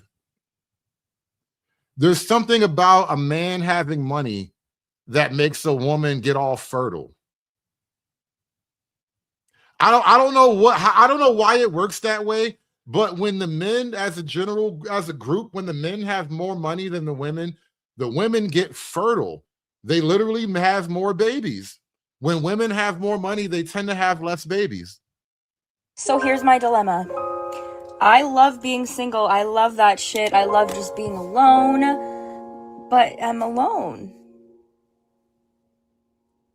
I'm so alone. So here's my dilemma. I love being single. I love that shit. I love just being alone. Multiple septum rings.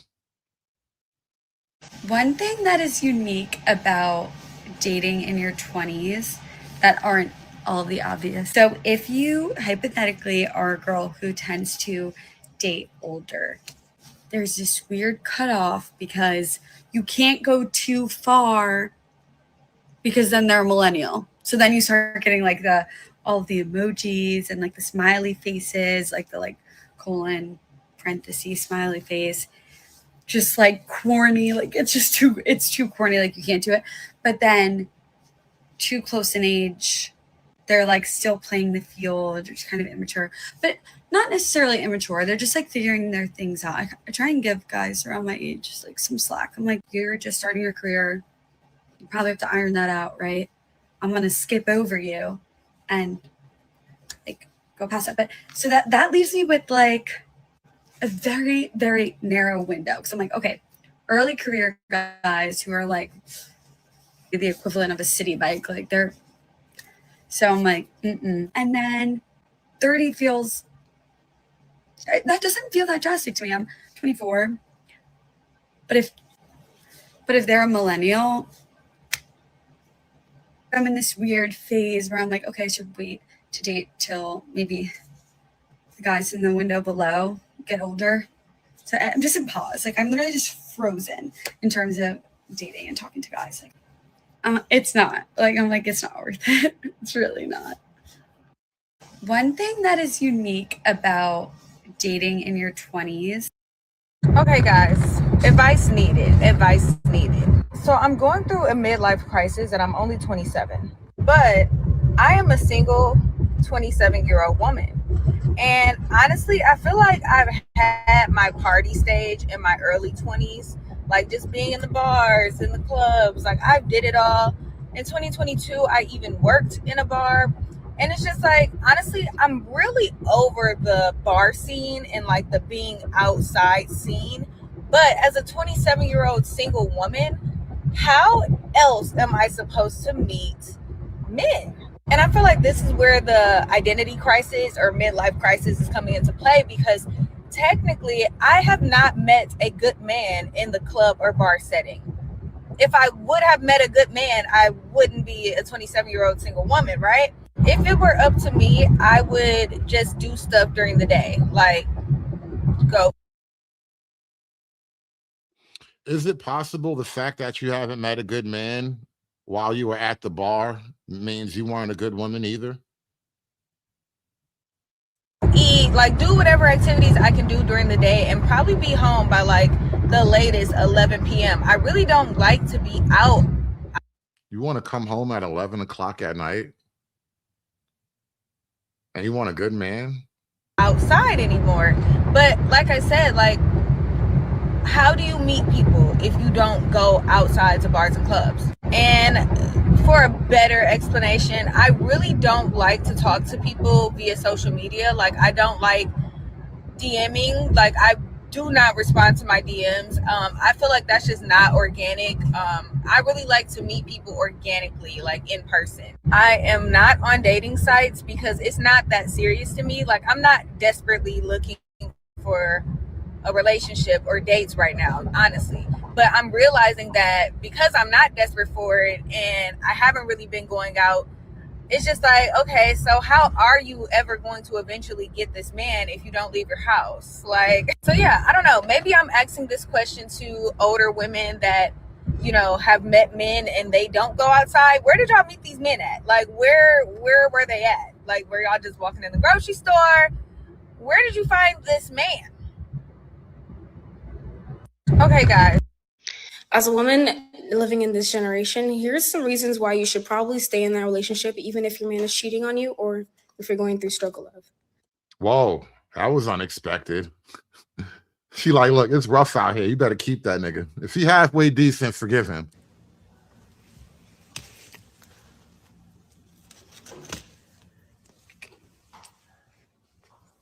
Okay, she going the other way with this. Clever. Smoke detector went off.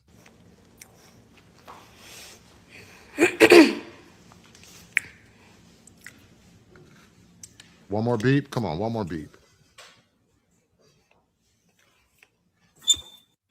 As a woman Didn't get it. I feel like a lot more women would be okay with being casual, or at least wouldn't end up so traumatized from the casual relationship. Are you laying sideways on your floor? God. She's laying sideways on the floor. She is in danger. She is struggling. She's having a moment. She's having a crisis right now. That we choose to partake in. If men's idea of being casual wasn't, I'm going to treat you the worst I have ever treated anyone in my life, and you're not allowed to get upset about it because you're not my girlfriend. What do you think casual is? You call me and pour all your girlfriend bullshit in my lap? Women really think a casual sexual partner is somebody who is also a boyfriend. No. We hunch, I leave. You give your problems to the other nigga. You give your problems to the nigga that really likes you. How about you do that? You call me when you trying to get your shit off. Like, that is literally what a man's idea of being in a casual relationship is. And that is why there's so many issues with it, because it's like, even if I am not your girlfriend, I am still a human being, and I'm still a human being. Hoes ain't human. I'm sorry, that's not how men work. Sisters, wives, and mothers, even girlfriends are human, but hoes ain't human. That's just not how we register things. Relationship is, and that is why there's so many issues with it, because it's like, even if I am not your girlfriend, I'm still a human being, and I'm still a human being that you're choosing to be intimate with. So there is a higher level of responsibility to me than if we weren't doing that together. Like, that's inherent, and they know that that's inherent because they actually will treat you worse than if you were just their regular friend. Like, they start treating you, if you're friends beforehand, they start treating you worse than if you were just friends with them. It's actually crazy. And then they want to be like, oh, you're expecting so much of me. And it's like, no, I'm just expecting you to treat me like a normal girlfriend. You see, you're trying to create this like comfortable gray area where you don't feel like a used hoe, but you got used and hoed. I don't know what else to do for you. After you've been used and hoed, there's no gray area for you after that. Person. Like, you're not even meeting that bar right now, you know? And it's like the issue is not being casual. Like, nobody's saying that we need to get married. Like, I don't want to be your girlfriend, actually. Like, it's not. You know, this is a problem I have just with female communication. women almost, a lot of times you listen to women talk and they can never properly describe the shit they want. They know all the things they don't want, but they can't properly definitively describe what exactly they do want. And then they use all these like squishy terms and fuzzy language to kind of massage the point. It's not even like that, but I do want like a basic level of respect and care and understanding, especially if I am sleeping with you. Like, it's like, you know, like, that is a skill issue. Maybe you should only be sleeping with guys who kind of like you. It's really crazy to me, you know. But then again, I can't imagine this though. This as the man, I'm okay having sex with a woman that hates me because there's the power dynamic in that I can just live with. As a woman, how do you have sex with men that hate you? I just can't. I just don't it just feels like you're womaning backwards is all. It really feels like you're womaning backward. Like, as a dude, having sex with chicks that hate you, it's just, you know, it's happened way more than you like to believe. But as a woman, how do you have sex with men that hate you? I feel like you're doing this all wrong. These guys don't even treat their actual girlfriends that good. Like, it's like your actual girlfriend is probably not getting much better than this either. So what can we expect? I feel like a lot more women would be okay with being casual, or at least women tend to date men who are as well educated or more, and men tend to date women who are as well educated or less. Did Scott Galloway make a gay baby? What the hell is this nigga? What the hell is this? Get what they come to church doing? Being gay! Okay, but can we talk about dating in 2025 as a Gen Zer? Because why is everybody just trying to meet people on dating apps? Or if you meet them on Instagram, they're just fucked up. Everybody just wants to fuck. I don't know what it is, but everybody just wants to fuck. There's genuinely no deep connection happening. There's genuinely no bonds being formed. There's genuinely no marriage in sight. Like, what's going on? I don't know about y'all, but I don't care that it's fucking cuffing season. I don't care that it's fucking winter, okay? The men out here are fucking trash. Nobody's trying to settle down. And it's upsetting me, my homegirls, because it's like, if you can't go to Bella Noche, where the fuck can you go? Okay, but can we talk about dating in 2025 as a Gen Zer? Because why is everybody just trying? Okay, so how old are y'all? I'm 22. 22. I'm 19. You're 19. So in the Gen Z culture, what is the relevant way of like the dating? Is it through apps? Is it through just meeting someone in person? Like don't date. Yeah, that's just it. Really? Have a fuck buddy. What?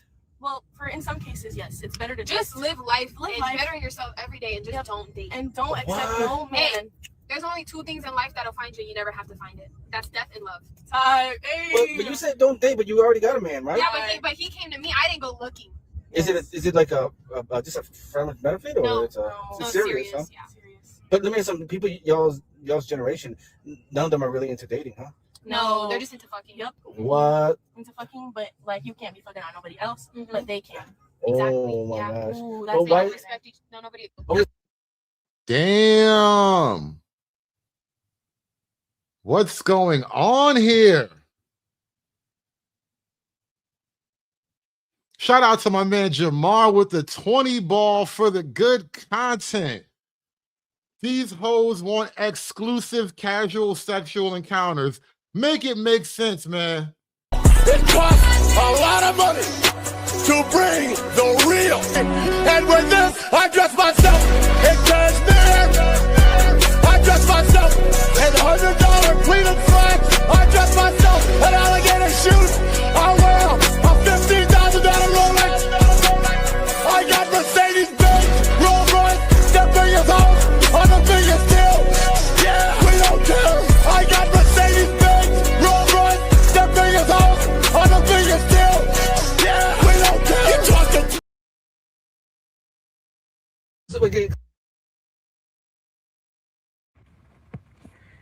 Bro, in 2026, there are more Gen Z men like the video, y'all. that have never had a girlfriend versus that have. It seems like every year, I've seen a YouTube video about this. Every year, it's only getting worse for men that are like in their 20s. Like just men in general. I'm not just saying it's just hard for men. It's hard for women too. But The loneliness in men, the numbers just keep spiking up and up every single year. Now, if you fit inside that bracket, right? I want to tell you something. If you're a dude that feel like you can't find a woman that'll connect with you and, you know, like you for you, it took me almost all of my 20s to like realize I was meeting women in the wrong places, not, you know, doing my hobbies or what I like to do. And no, going to the hookah lounge and smoking and partying and dancing don't count as no damn hobby. Beating people at the club is not a good idea unless you want one night stands. That's where all of my, pretty much my one night stands came from, was meeting people at the club. I don't recommend that shit after a while. That shit gets old. And you might wake up with your shit on fire. But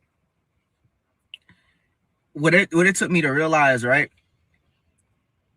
The girl that I'm dating now, I haven't been in a relationship, right, in 2.5 years. So I was kind of rusty. I've dated, but I haven't been in no actual like real relationship. I almost damn near forgot what it felt like to be in a relationship because it felt like it's been so long. And the last relationship I was in, I got cheated on. She came to me because I was putting myself out there on what I like to do. You know, I like to do music.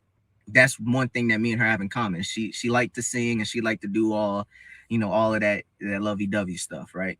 When it comes down to music. And that's the biggest thing we have in common. So if you're meeting women and it's not something that, you know, something that like you're doing, like your hobbies and your passions or whatever, it makes it harder to find a woman you connect with, if you get what I'm trying to say. So if you're going out to the clubs or whatever, you know, what do y'all have in common? Y'all just like to go clubbing and drinking and getting fucked up? What about meeting somebody going to the gym, right? You let's say you like to go to the gym. You meet somebody who goes to the gym. They want to be a bodybuilder type shit, whatever. You meet somebody when you're going out to the park and exercising. You know, it could be anything that's adventurous, going out places and all that. Like, you know, and that's I feel like that's where a lot of men fail at, is that they always try to go to clubs. They go to places where there's a lot of pretty women at. Going to clubs and bars and all that. You can't expect a relationship out of that majority of the time. Bro, in 2026. Millennials ruin dating for Gen Z. How do you feel? I don't feel that's the case. I feel like social media did that. I feel like there's too much blaming social media creators, social media app creators. It's like a yes and a no. Okay. I say yeah, the app creators, yeah. Millennials ruin dating for Gen Z. How do you feel? I don't feel that's the case. I feel like social. Now it's divisive. You see how they playing, y'all? Nobody had anything to say about it in the 80s, in the 90s, in the early aughts. It was all. Shout out to the old man on TikTok. Look at his name. Mumia Obsidian Ali lives. Because we thought he was dead. They killed him off of YouTube, though. Shout out to Obsidian. Good, but now brothers are asking the question. Remember what I talked about before? Now it's sassy because brothers aren't supposed to ask for what's in it for me. What are the benefits for me? I freaking love it that brothers today are asking that question. I'm a Generation Xer. There are a lot of brothers in the Generation X cohort that have a different orientation, if you will. I love it that, you know, our millennial and Gen Z brothers are stepping forward with the question, with their whole chest. And I'm going to show you a video from a brother that looks to be, you know, at the very least, an older millennial, if not a young Gen Xer. I'm going to show you what I mean in a minute. I love it that the younger brothers are saying it with their whole chest. Well, what do you bring to the table? I think that's a fair question. But anyway, let's get back to this guy. I just had to stop right there and check that part right there. Now all of a sudden it's divisive. You can't make this stuff up. Let's get back to the tape. Minimizing a person's ego, but also your valuation, the estimation of your value of yourself should not be simply because of your accomplishments. Now it's divisive. Do you see how they playing, y'all? Nobody had anything to say about it in the 80s, in the 90s, in the early aughts. It was all good. But now brothers are asking the question. Remember what I talked about before? Now it's sassy because brothers aren't supposed to ask for what's in it for me. What are the benefits for me? I freaking love it that brothers today are asking that question. I really dislike my generation. My generation on both sides, men and women, is full of people who think and believe that the other person should just know. And it never made sense to me. I do not understand when the men or the women both say, well, they should just know. Bitch, I don't know you. So yes, in the beginning of the talking stage, in the beginning of me getting to know you, I'm going to fuck up. I'm going to make mistakes. I'm going to trigger you. I'm going to upset you. I'm going to piss you off. I'm going to do something that may put you in the mindset of where you were maybe in one of your other relationships until I start to learn you. I have to learn you. What part do people that's my age do not understand about that? I don't fucking know you. I'm going to get it wrong. So until I do know you, until I start to learn you, until I'm getting better at learning you, I'm going to make mistakes. And that's the part where I say, my generation just fucked up. Fucked up. You don't want to learn nobody. You just come in this bitch thinking, oh, well, she should just know. He should just know. That is the most dumbest shit possible. We both come from two different walks of life. Unless I physically grew up around you and we grew up together, I get it. Then yeah, probably I should just know. We done grew up since jits.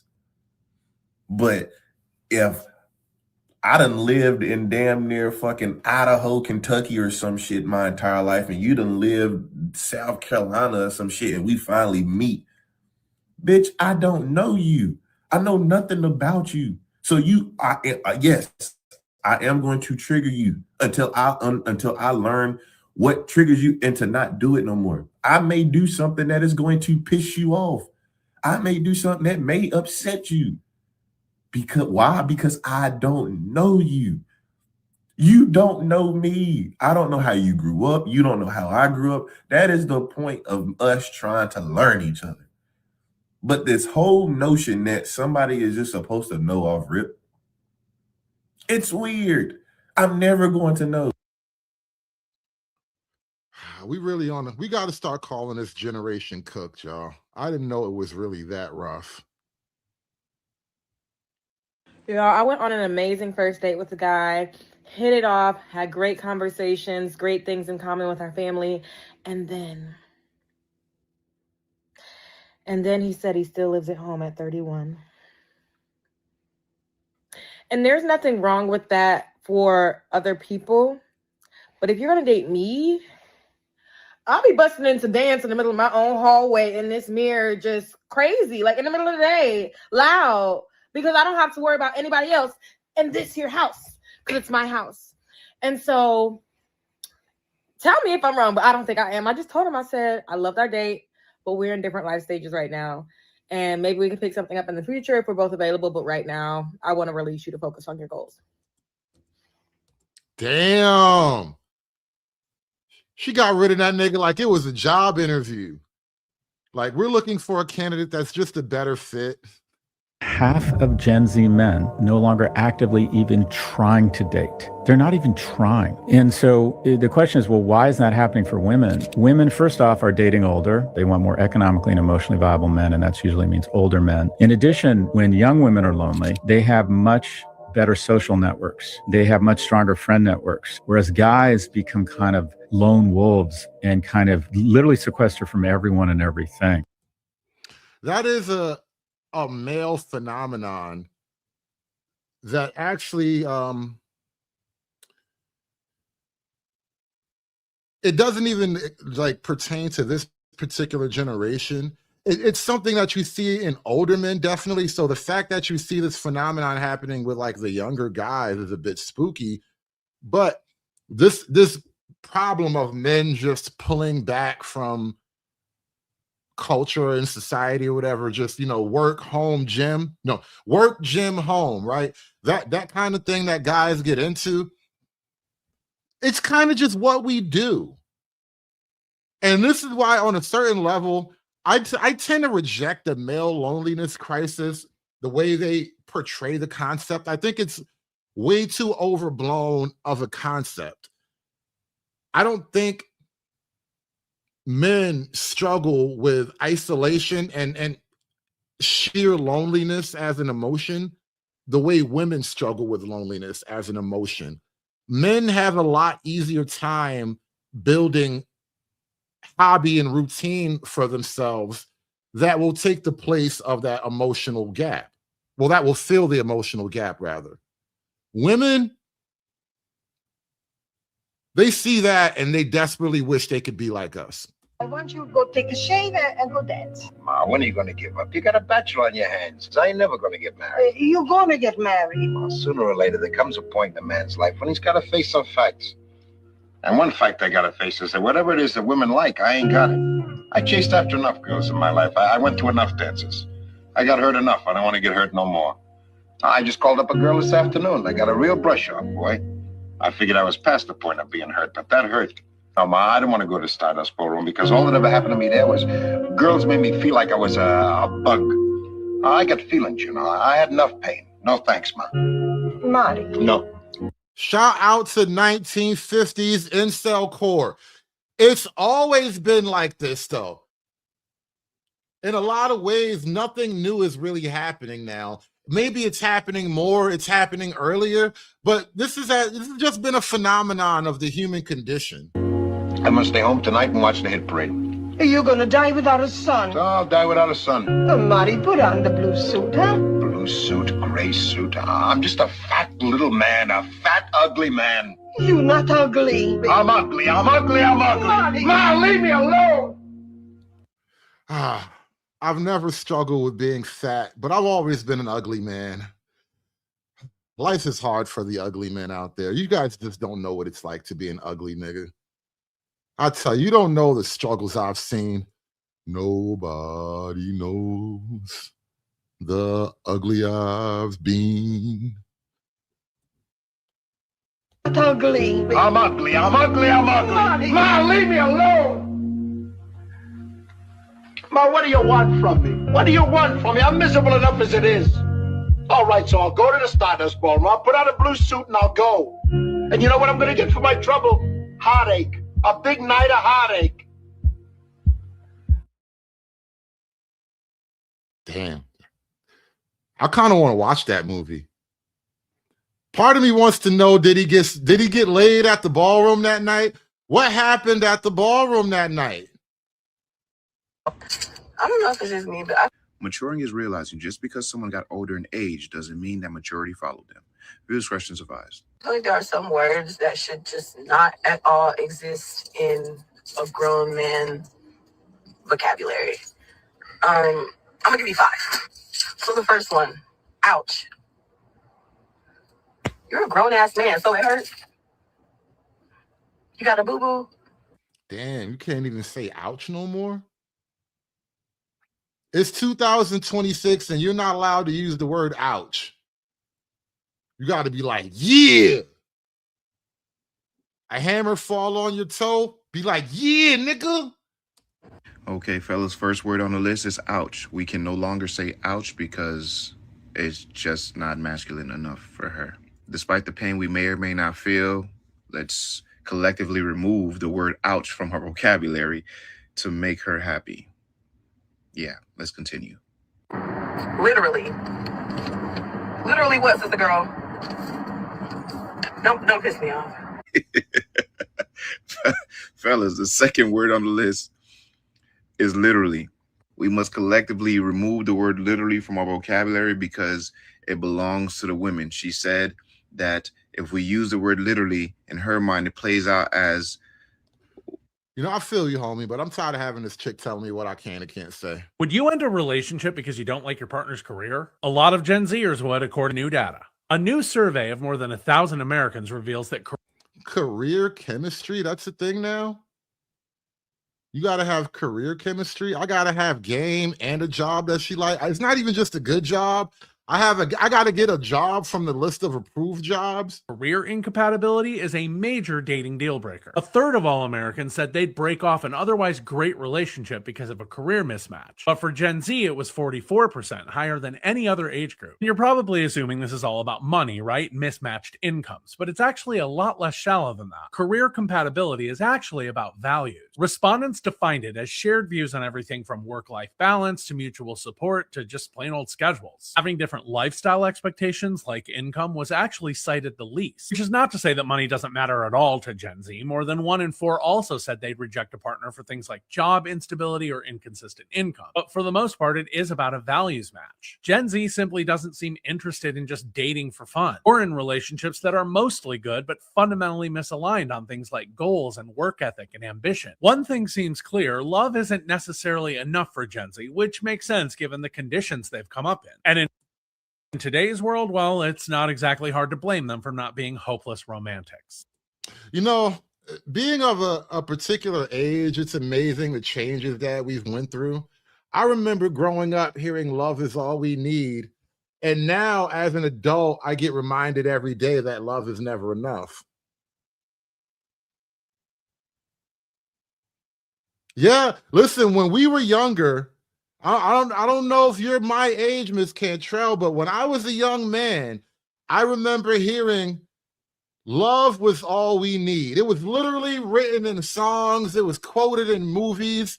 And we can build this thing together, standing strong forever. Nothing's gonna top us. Nothing's gonna stop us now. All the 80s love songs were basically a variation of that. Love is all we need. For the entire decade of the 80s, that's all we heard. Love is all we need. Love is not going to stop. Nothing's going to stop us now. And then we become an adult.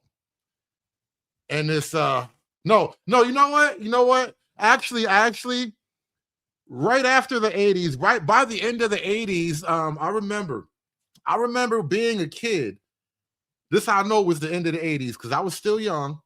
And I think my mom and them were having a house party. And you know what song was big? Because back, they used to have house parties back then. The 80s were the end of the house party. But you know what song was big when I was a kid? You gotta love this. Ain't nothing going on but the rent. Whew. You got to have a J-O-B if you want to be with me. Because ain't nothing going on but the rent. That was the jam. And it was really within my lifetime. I guess I was born into love is all we need. But before I was a man, there was nothing going on but the rent. By the time I was a man grown, there was nothing going on but the rent.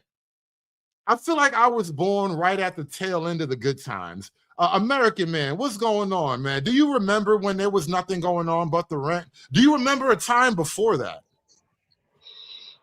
No, I don't remember a time before that, but I do remember that song. And yes, that was a thing. Like you got to get out there and work. It's odd, right? Like everyone's asking why no one's dating. You have to have a tech job. If they have a tech job, you got to have the same schedule. If they work 7 to 8, you got to work 7 to 8 or 9 or 10, however they feel it situated. I mean, this is just getting ridiculous now. It almost seems like they're doing. No, I gotta finish your thought. It almost seems like they're doing it on purpose to stay single, because you're looking for someone to be exactly like you. That's not how this world works. Yeah, SKC, it seems like you grew up in a gated cooning community where you didn't even let top 8, like the top R&B songs didn't even make it over the gate.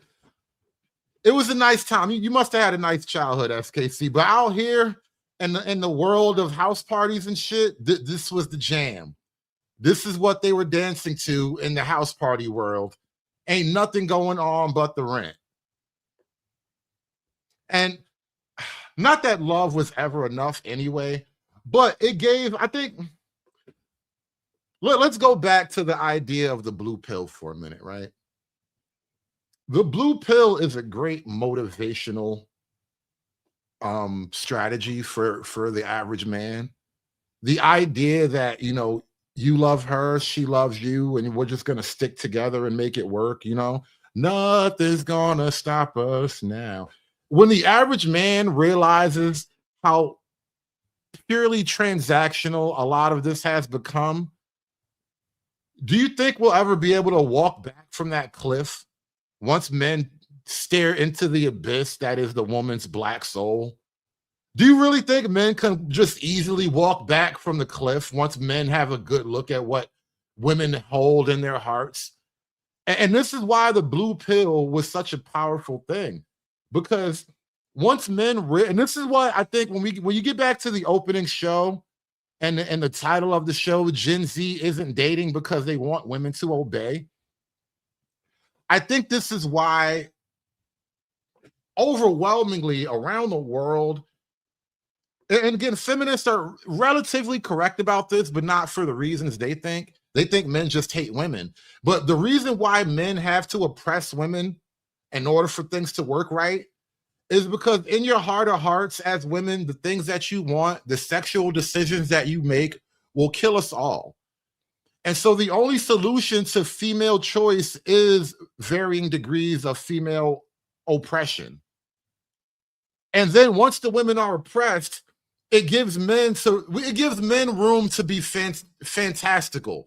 Men can now fantasize about how great and awesome women are, about how pure and divine and noble your feminine spirit is. And now that I'm high up on blue pill coke, I can go out there and, you know, get a good job, build a house, go fight a war, whatever. But I need that blue magic. Without that blue magic, everything dies. And right now, women are refusing to sell the blue magic, or actually, they're just out of it. Women forgot the recipe to blue magic, and niggas were high on that blue magic, and everything worked well. The trash got picked up, the kids went to school on time, the immigrants were on the other side of the border. Everything worked well when we were high on blue magic, and these bitches forgot the recipe. All right, I'm done. That's my rant. I'll come back in a minute. Mr. Enigma, welcome to the show, bro. Yeah, do they realize that they're getting exactly what they asked for? That this is all a product of everything that they asked for. That's what this is. That's what I was going to touch on. That this is just what they asked for. It's having a. It's like what dirty folks say they can't count, so they just want things. Right. And then you get this fruitcake of a economy.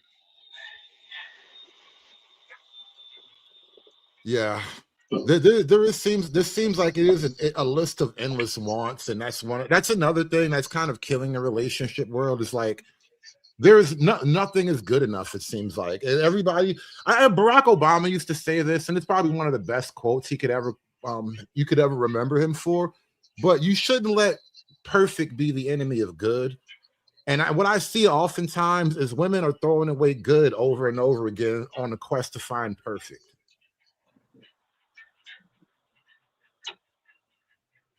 I don't know if it's on a quest to find perfect. I think it's more on the quest to find. I think it's more on a quest to find which man is going to let me run roughshod over him and take care of me.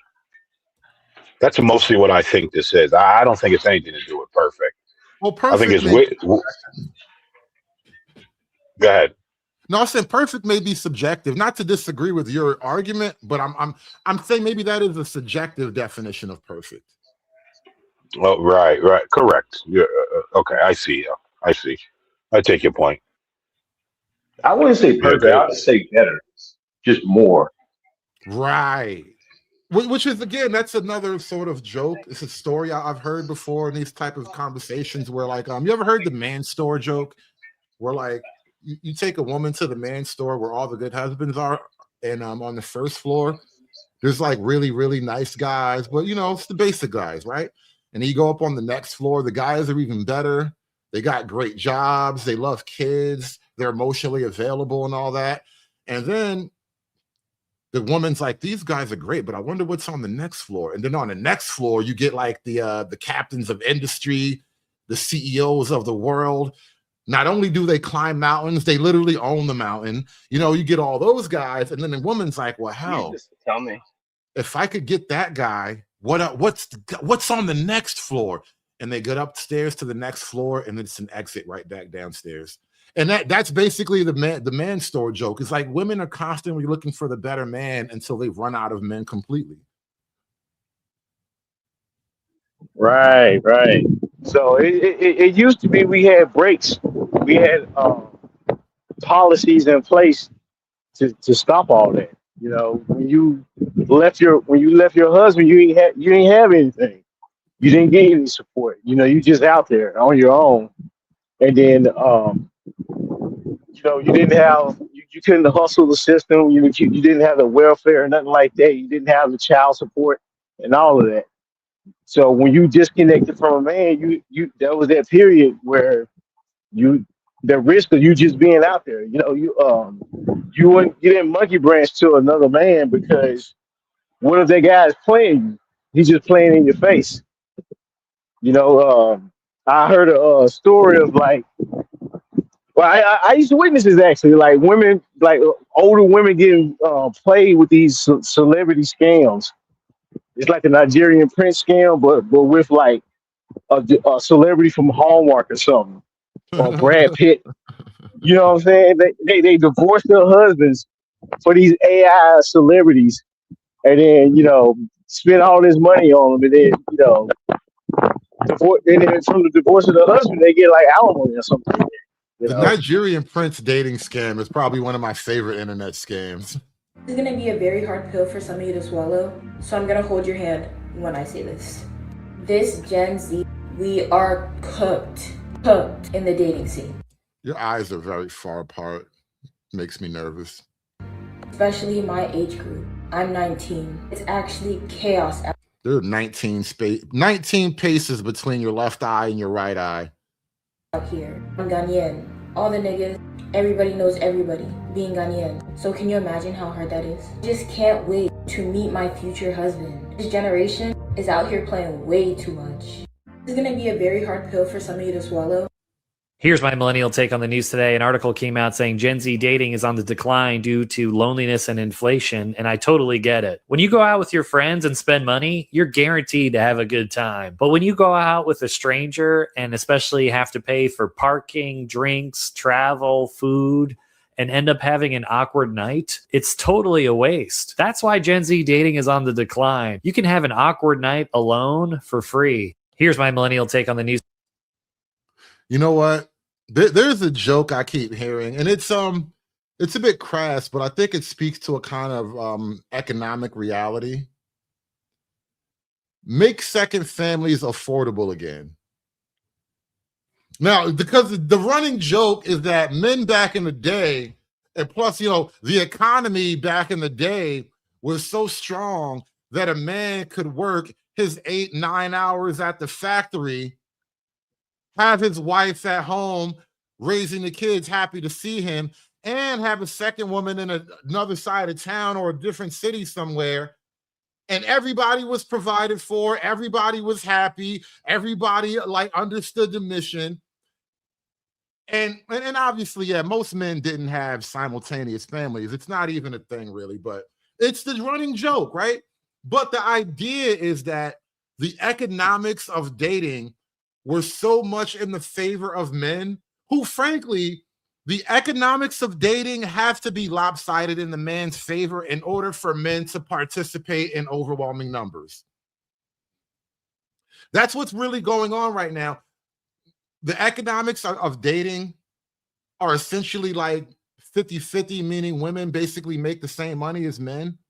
And so we're coming into it with the same level of economic ability, yet the men have the lion's share of the economic responsibility when it comes to dating. So that creates an imbalance that pushes men away. It's just, like he said, if I go out with my boys or if I do something by myself that I know I like, I'm almost guaranteed to have a good time. You spend money on a random chick, the odds go down dramatically. And hell, you know, there's always 40 balls, right? But nothing is perfect and everything's broken. Okay, so for everybody that don't really know, I just got out of like a relationship, a long relationship with my BM. We got 2 kids together and shit like that. But like, I ain't never really tried to throw myself back into the market how I've been trying now, right? Because like I feel like that relationship is dead now, right? So I've been trying to put myself back into the market, and bro, this shit is whack, bro. Like, bro, I'll swear I will call her, bro. Like, yo, like, we gotta make this shit work, bro. Like, where, like, this shit ain't working. Like, God damn, the old ways really were the best ways, I tell you. I'd say ain't nothing like getting back out there in the world and being like, yo, we gotta make our family work. I don't want to be out here in the streets with these hoes. I miss my kids. You know, it's really real when you gotta make that phone call, bro. market how I've been trying now, right? Because like I feel like that relationship is dead now, right? So I've been trying to put myself back into the market. And bro, this shit is whack, bro. Like, bro, I'll swear I will call her, bro. Like, yo, like, we gotta make this shit work, bro. Like, where, like, this shit ain't working. Like, I don't know, bro. Like, nobody looking to build. It's no more 90s love. Everybody just looking to fuck and get paid, bro. Like, leave me the fuck out that shit, bro. I don't think niggas know the STD rate in Philly. Like, I'm cool, bro. Oh, these bitches. Yeah, it's high in all the black districts. I'm not gonna get into the whys and the hows, but yeah, the rates are high in all the black precincts, bro. Just out here fucking, they fucking faggots. Damn, bro, really frustrated. Nigga said the water tainted out shit. The water in the dating pool got dookie in it. Oh my God, what's going on here? What's going on, man? It's rough out here. All right, peace. So let me tell you something that the millennials is not telling you as far as the people that are Gen Zers. So the millennials, we logged into this universe in 1980, right? 1980 to 1996. Right now, you're 45. Gen Z, you logged into this universe in 1997. And right now, you're 29, right? And then my son's generation, Gen Alpha, they logged into this universe in 2010, right? So they're about 13 years old right now, 2026. So millennials who logged into this universe in 1980, we saw the technological shift happen. We seen everything happen, right? We had the flip phones. You had to put a DVD and a VHS into the device in order to watch a movie. Nothing was digital. We come from the analog world, but we saw it switch over to the digital world. And then the people, some of the people that was with us got programmed into the new universe. So what happens is the Gen Zs and the Gen Alpha is the ones that are going to completely destroy dating. They are the ones completely desensitized from human connection. Well, wouldn't these be the children of the millennials and the Gen Z and whatnot? So that means it would have been the people before them that broke dating. Like, how do children break dating? Yeah, Willie, I was trying to let that one go. I was just about to skip this one. The way the nigga talk irked the hell out of me. I ain't even gonna lie. I can't even lie. The way he was talking, the nigga sound woke. I couldn't do it. I'm actually gonna leave this video. It's too long anyway. People are strong. So lately I've been hearing a lot about how the dating situation for Generation Z is just god-awful, and I just wanted to shed some light onto that, speak a few words about it. I've heard about so many people just giving up entirely on dating in their late teens. I don't want to be mean, but he definitely has bitchless physiognomy. He just his body build gives bitch free. You have a zero bitch physiognomy. Nigga look touch starved. Mister, you sound like you was about to say something. I heard you come off mute. No, you could. I was trying to figure out the phone there. I'm playing around with the phone. But no, I think what was really going on is that the cultural shift. I remember when about 10, 15 years ago when rap music wasn't about, bitches and hoes, fuck these bitches, you know what I'm saying? It was all like, she got me depressed, she got me messed up and all that. You know what I'm saying? But they start singing about bitches and rap music. I think that was a crack that I noticed. I remember when LL Cool J was rapping about "I Need Love." Dun, dun. Remember that jam? Yeah, he did. He did that one time though. Well, no, that was actually LA. I mean, for LL Cool J, he rapped to the women a lot. But I will say it was that one time he said, "I need love." The rest of it was just he was trying to smash. You're doing it and doing it and doing it well. Exactly. Like LL Cool J was mostly about smashing, but when he was a young nigga, he was trying to be in love too. Tupac was too though. Tupac, there was a video of Tupac when he was a theater kid. He was talking about, it was a video. It was like a candid interview. And he was all like, we need to protect the women, with the nose ring in his ear, and he had the Gumby cut, the high top fade with the slit part. Mm-hmm.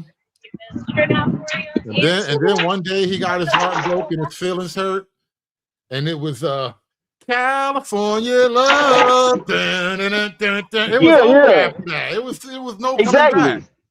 It became when bitches get horny, niggas die. That's when it became after that. Yeah. And why are they doing this? Well, from what I've seen, it's because it's too much effort. It's not worth the heartbreak that they go through. It's not worth the depression that they experience. And I'm going to be real with y'all. I really don't blame some of those people. I mean, I've been in 2 different relationships, both ended in horrible ways. And when you experience a breakup, everything that you two have been through, he wasn't bitchless. I take it back. Can kind of feel all for nothing. You made all those memories, had all these fun times, all for it to just end one day out of nowhere. Now, I do think it is worth the heartbreak and depression that you experience. Let me explain. These memories that you make with this person that you loved, whether they're still with you or not, they are still happy memories, and you should look at them as such. When I look back at all the memories I made with my ex-girlfriend Allison, I still miss her, but I still cherish those memories because they were happy memories. This nigga sound dead inside. This is how you talked after you've been soul raped. Some of the happiest ones in my life, in fact. So I don't think dating is all for nothing. It gives us happy memories, it teaches us new and important lessons. And with every mistake that you made is a new lesson to be learned, and you can carry that lesson over. This nigga got Chat GPT as a therapist. I nigga be laying on the couch, pouring his heart out to his cell phone, asking Chat GPT questions, and these are the answers he got. Into your next relationships, you can have a little bit more success with it. You take what you learn from your previous mistakes and apply it to the now. And now for the more controversial side of things. Something that I see all the time is guys just giving up on dating, and then the women asking, where are all the good men at? I hate to break it to you, but all these good men, most of them at least, are the ones that are giving up on dating. At least that's just from what I've seen. Some of those people, they've been lied to, they've been cheated on, they've been exploited for money, they've been played. Those people have been through hell and back in their eyes. What I see happening is that most of the nice guys are getting thrown off to the side, and all the girls are going for the mean guys. By doing this, you're putting yourself at risk from mental harm.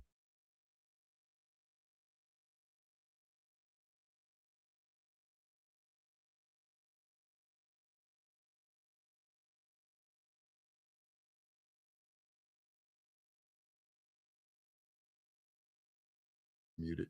I hate when I'm muted up. This thing's supposed to unmute me. Listen, you heard that, right? The girls are going for the toxic guys, right? So what are we supposed to do? stay toxic. Toxic is more exciting than lovable. Toxic is more exciting than emotionally available. Hell, toxic is more interesting. The nigga who's got toxic masculinity is generally more interesting than a nigga who wants to be her non-sexual companion. Be toxic. Harm, physical harm, whatever this bad guy is doing to you. And at the same time, you're also putting the good guys through a lot more heartbreak. Now, before you start flaming me in the comments section, I don't think it's women's fault entirely. I have heard of some women giving up on dating because they can't find a good man. Look, it's not just the men that are being cheated on, exploited for money, lied to, whatever, it's the women too. Everyone goes through these sort of things. It's not just men only go through this or women only go through this, it's everyone. So if you ask me, I think the men and women, everyone of our generation, Gen Z, need to take a good long look at themselves, figure out what they're doing wrong, and try to fix that. It is very important that as people we learn to take responsibility for our own actions. It is the mature thing to do. And it's hard to admit that you've screwed up, I know. But in the end, it's the right thing to do. The way he's staring at the camera is just unnerving. Some of these people on TikTok are just really strange looking. So I'm not saying that only the women need to do better or only the men need to do better. I'm saying all of us need to do better. If we recognize our mistakes, we can learn from them and hopefully never make that same mistake again. That's why it's important to take responsibility for your actions. Because if you don't, you'll never recognize that you messed up, and then you're likely to make that same mistake again. So back to the original point. Dating in my generation, Gen Z, has just completely gone to hell. And every single one of us, all of us, need to take a good long look at ourselves, figure out why people are giving up on dating, why they feel so hopeless, why do they feel that way. We need to figure out what we are doing wrong and then fix that. It might take a long time for us to improve ourselves, but you know what they say, Rome wasn't built in a day. As long as we all collectively realize what we are doing wrong and work to fix that, that is what matters.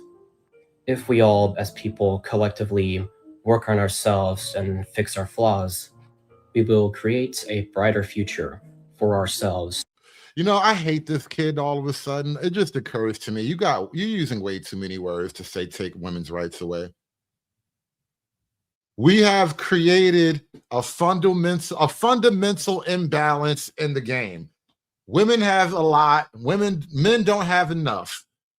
And until we reset that balance, none of that soul searching, it's all my fault. We just have to figure out what we did wrong. None of that shit really matters in the big picture of it all. Take women's rights away. Yeah, take it away, because they'll never sit back and be like, you know what?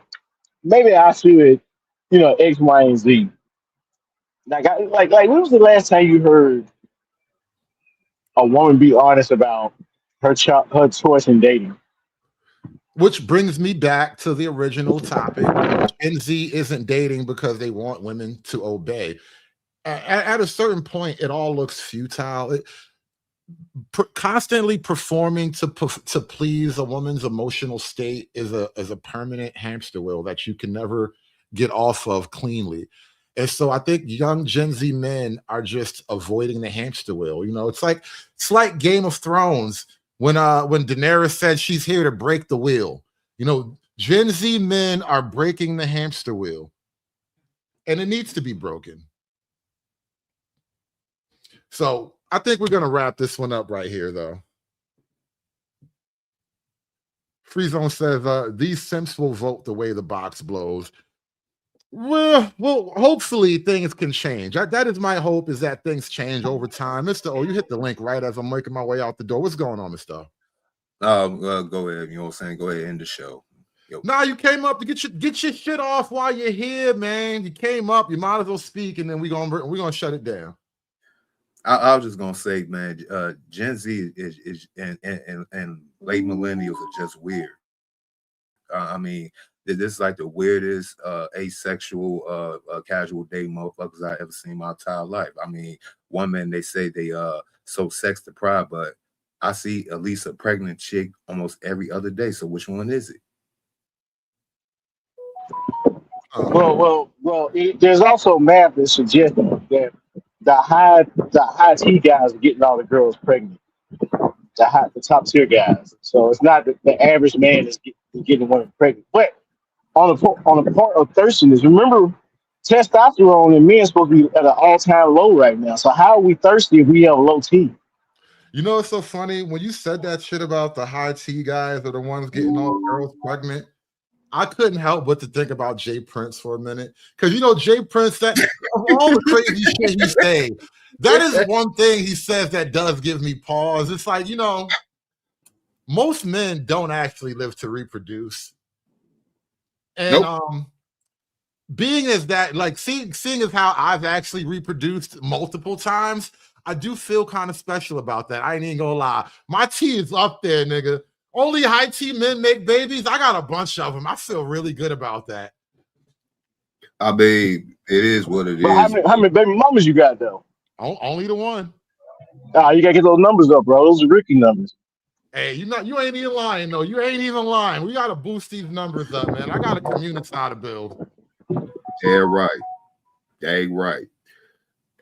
And the chicks that you had showed us earlier, a lot of them, especially again, we got to go ahead and do what's that I said in the chat yesterday, the divested to pro-black pipeline. We got to really study this method. We also got to study these Gen Z women out here that's how can I say this? They talk a good game, but they can't keep a man though. And he's supposed to be like the most sexually free, sexually driven women of all time periods. I'm just not getting it. They had the sexual mobility of Snell on Lean. I mean, it's like, you know, I think the problem is most women who are attractive get men. They just don't want the men that they get. And instead of just sort of dealing with it on those terms, they kind of create this overblown projection about this, that, and the third to explain a simple, basic truth. You're just not attracting the men you're attracted to. That is a skill issue like no other. Nobody can help you but you know? And then we got, again, we got to do another study. The septum ring, the granny glasses, and the natural hair, whether it be an afro, locks, or anything. It's like when you see them three attributes on a modern day woman, it's basically like a dead giveaway, like just walk away. Hey, help me out here, guys. SKC in the chat, he says, Hood, do me a solid and play the link Free Zone made about 2-parent homes versus single-parent ones on that Hant channel. That was hilarious. Free Zone, do you got a link for us here? I'm getting a request. Apparently, I'm getting a paid request, so I gotta take the money and treat it respectfully now. Do you have the link? Because I don't see any links here in the chat. I got it for you. I'm throwing the link in the chat right now on Free Zone. You motherfuckers want to get all interactive and lively after the 3-hour mark. You know I like to wrap it up at the 3-hour mark. Now you got me all nervous about the links you're gonna play because shit gets weird after 3 hours up here. But I want to see this link now. All right, the link is in the chat. You only got one Chicagoan. You only got one Chicagoan up here, so you good. Look, usually after the 3-hour mark, you have 2 Chicagoans and random links. You good now. It'd be 2 Chicago niggas, 4 Brooklyn niggas, and it just gets shitty, bro. It really does. But all right, Free Zone, what's going on, man? Well, so I was trying to find the link. I was actually trying to find the StreamYard link before SKC posted that, and that's not even why I wanted to come up, but. Give me a second. Talking about though? Do you have the thing SKC's talking about? Because I don't know. Oh yeah. It's worth breaking the 3-hour mark rule for because it's amazing. All right. But and, I watch Hamp from time to time. I call Hamp, with no shade, I call Hamp the Hoe Whisperer because those panels where it's just Hamp and like 5 women, he does a great job of wrangling all these different estrogenic spirits, but I don't Hey, watch yo. it other than that though. I like his work with women. He does Hey, a lot yo. of interesting work with the chicks. I love it. I love it over there. I love it over there. Appreciate Chicago do centers in the overtime like I'm MJ in the 90s, man. Appreciate me. You know what I'm saying? We was gonna end the show. We was not gonna break this video down. Now look at us. Chicago luck, man. I don't know what to tell you. Chicago luck. I appreciate you guys. Shout out to SKC with the 30 ball. Let's go, y'all. It costs a lot of money to bring the real. And with this, I dress myself in cashmere. I dress myself in $100 pleated slacks. I dress myself in alligator shoes. I wear a $15,000 Rolex. I got Mercedes-Benz, Rolls-Royce, the biggest house on the biggest deal. Yeah, we don't care. I got Mercedes-Benz, Rolls-Royce, the biggest house on the biggest deal. Yeah, we don't care. You're talking to the Rolex wearing, diamond ring wearing, gift stealing, wheeling dealing, limousine like jet flying, son of a gun, the biggest star of them all. It costs a lot of money to bring the real world champion on location. Only an Arnie and Ricky. We do it better than everybody else. Don't wrap me up. No. I'm good, Bill. What you think I don't about feel like you're safe. funny, Bill. I do feel like the two-parent households are going to make more productive citizens, but we got enough of those. I feel like our world needs some shaking. Why you say that? No, we don't. No, we don't. We we got enough people that's gonna wake up and go to work from 9 to 5 every day. That's a productive. we don't have enough shakers. Niggas who gonna rebel for a better way. Oh, here we go. And I feel like that's what a one-parent household do bring.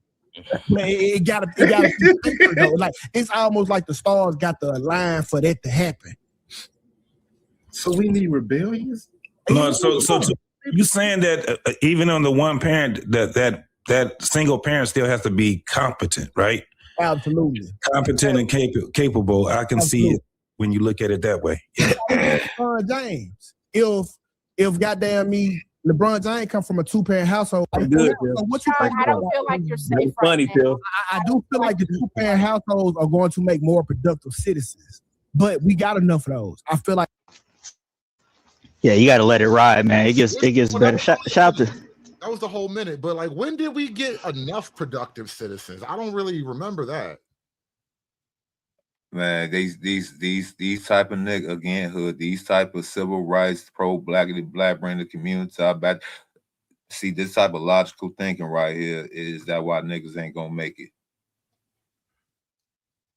Is that 2K from Anton Daniels' channel? Yeah. So 2K has the same issue like Corey Holcomb, where he's socially astute, but when it comes to like politics and everything, it just crumbles. He spits a lot of good information when it comes to like relationships and people and all that. But then when we start talking about more structured conversation or topics, it just falls apart. Yeah, that whole thing about all right, you respect that two-parent homes make productive citizens, yet you want to make rebels that only the one-parent home can produce because somehow you think those are like the warrior class. Like black folk have this weird fascination with this shit called the warrior class. Like we need goons. Because black culture, criminality is part of black culture. Aggressive behavior, horse playing, roughhousing is indoctrinated into black culture. If you can't take the fade, get off the block. The immortal Pookie. It really is like an archetype you can't get away from. The Pookie is an immortal archetype. The Pookie is always with us, no matter where you go. This is why they say you can take the nigga out the ghetto, but you can't take the ghetto out the nigga, because Pookie is immortal. And that's what I think. That's the glue that I think escapes these arguments and guys who hold these positions, where it's like you want, but by understanding and accepting that the two-parent home, the patriarchal Christian style two-parent home is the nuclear core of Western civilization, right? And so as a Black person, you accepted that is the most productive, most efficient pairing model that you can operate under. Yet you want to do something that's inherently opposite of that because you think somehow that will help you to do what? Build more Western civilization? I don't get the logic break. Like it's amazing to me that they can't see the break in their own logic. Let's put it. Hood, we are talking about Black people, specifically niggas, and the thing about niggas, logic is absent from them. To apply logic is like how can I say this? Like applying pineapples to a pizza. Pineapple pepperoni pizza is actually delicious, but I'm gonna forgive you for that. I'm telling you, man, this the reason why I be hating niggas, man. I'm telling you, man. It just be us. I be hating niggas, man. Hey, Ryu, your mic was trying to connect for like 10 minutes. You finally made it. What's going on? Can you hear me though? Yes, I can hear you. I am so sorry about that. I am, my bad. I just wanted to get in on this. Hello everybody. My daughter's Gen Z, and it's just like, what's happening? Me personally, I have no problems approaching somebody on the street, let alone a female, and saying hi. So I don't get it. Am I missing something? From what I hear, cold approach is dead. So yeah. What? But no, I've had people like almost follow me home. I got a woman in the crib, so it's like I can't go too far. I could just be at the grocery store at Aldi's across the street and be like, "Hey, how you doing? Blah, blah, blah, blah. I see you." Blah, blah, blah. You know what I hear though? I hear women themselves rejecting the dating app space too. Women are saying that dating apps are whack too. So maybe women are starting to want cold approaches to come back now. So cold approach gets you put on TikTok. You see? Well, hey, let me get in there real quick because what it really is the distinction of, and I want to say it's millennials. Correct me if I'm wrong, but the defining line is the people who were born before social media and the internet and the people who were born after. Where I believe the millennials have the best of both worlds. So people who came after only know a world with social media and the internet, and so that's how they interact with each other. So because of that, there's very little need for a face-to-face interaction because most of the time, those people prefer, and I use the word prefer, to interact virtually first before they interact face-to-face. And so that's why the social awkwardness is, and it's not just men, it's women. The women are socially awkward too. That's why it's not shocking that guy that you played, you thought he didn't have a bitch, couldn't get one. You think these younger folks that are socially awkward can't get them? They can get them because the women are just as socially awkward as well. Yeah, the weird, funny looking ex, huh? Well, yeah. The other thing to add to that is you can't tell me that they haven't seen how their mother has reacted to their dad. Yep. And that reaction is why they don't. If they have a dad.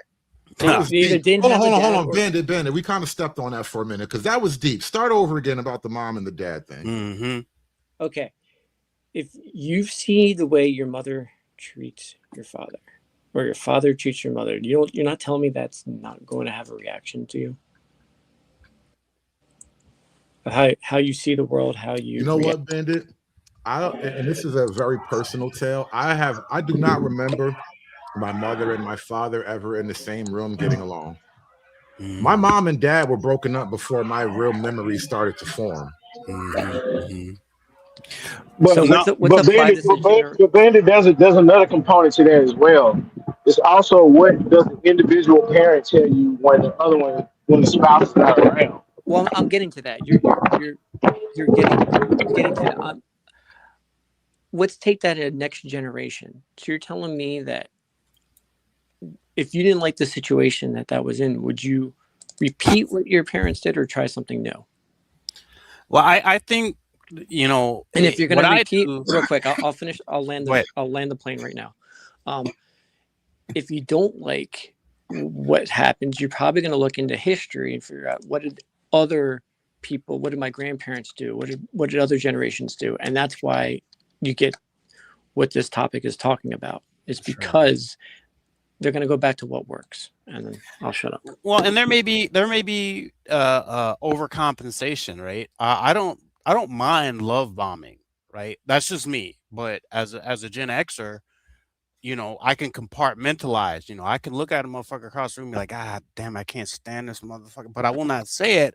But then on the other side, I can look at somebody and be like, oh my gosh, you just look gorgeous today. You got your thing on, you know, and I've done it, you know, and they blush and they fawn, they kind of melt a little bit. But then I just go on my merry way, because for me, interacting in person versus, like you mentioned, the virtual world, I think is more cogent.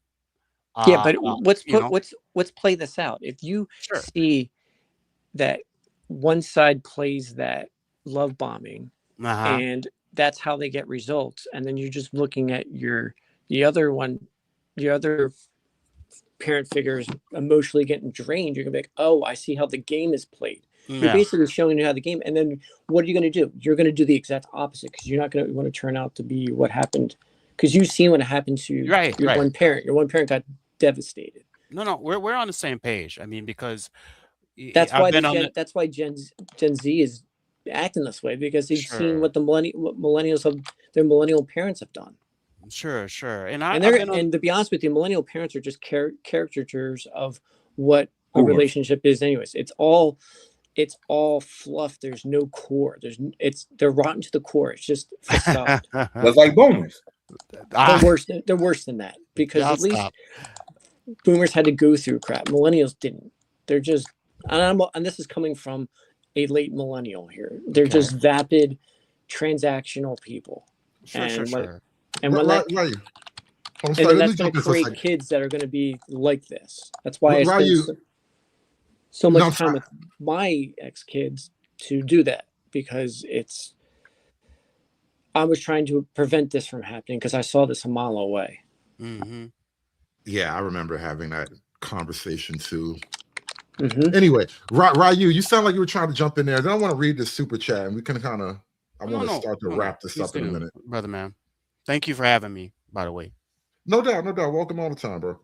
But let me read this super chat really quickly. Shout out to Dick Thug with the $10, and thank you to everybody supporting the stream today. Appreciate all you guys coming out, trying to get this channel back to its former glory. We're just about there. I am actually curious now of what other ideas they hold.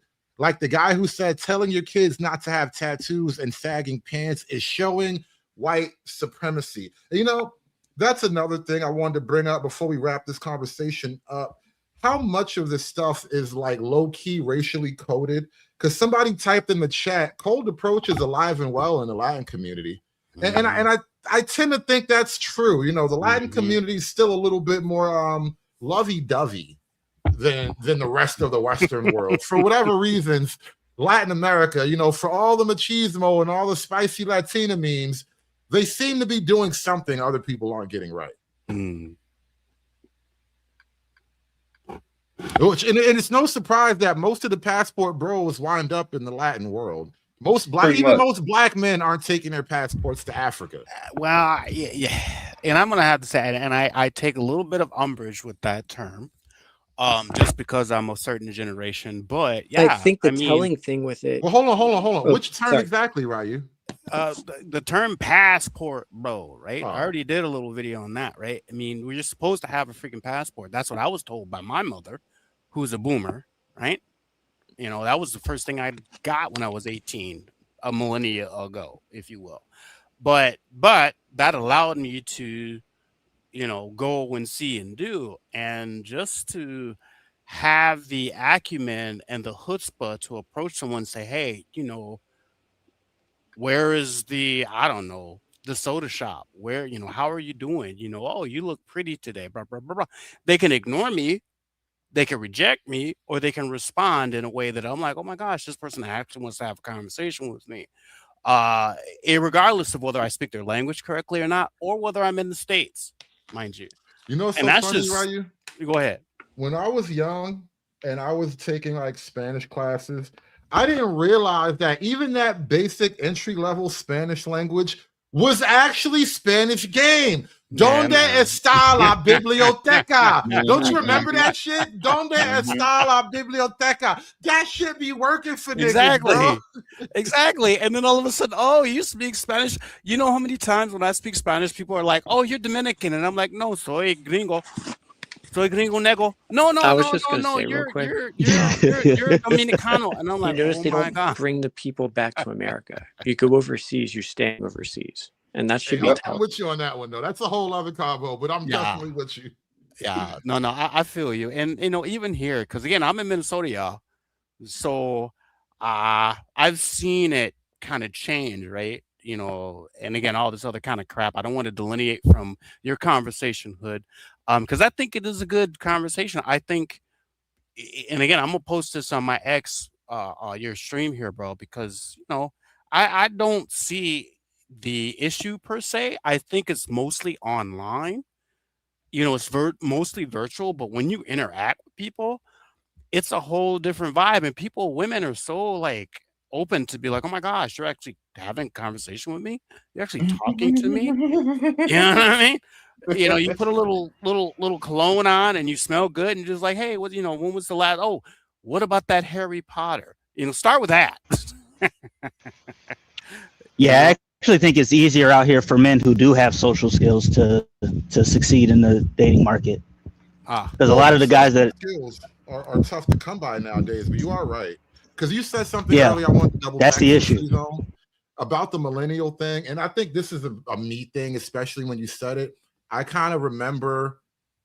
You remember chat lines, like regular Yep. telephone dial-up shit chat lines, where like that for a lot of people, that was as a teenager, it was a chance to practice just conversational game or whatever.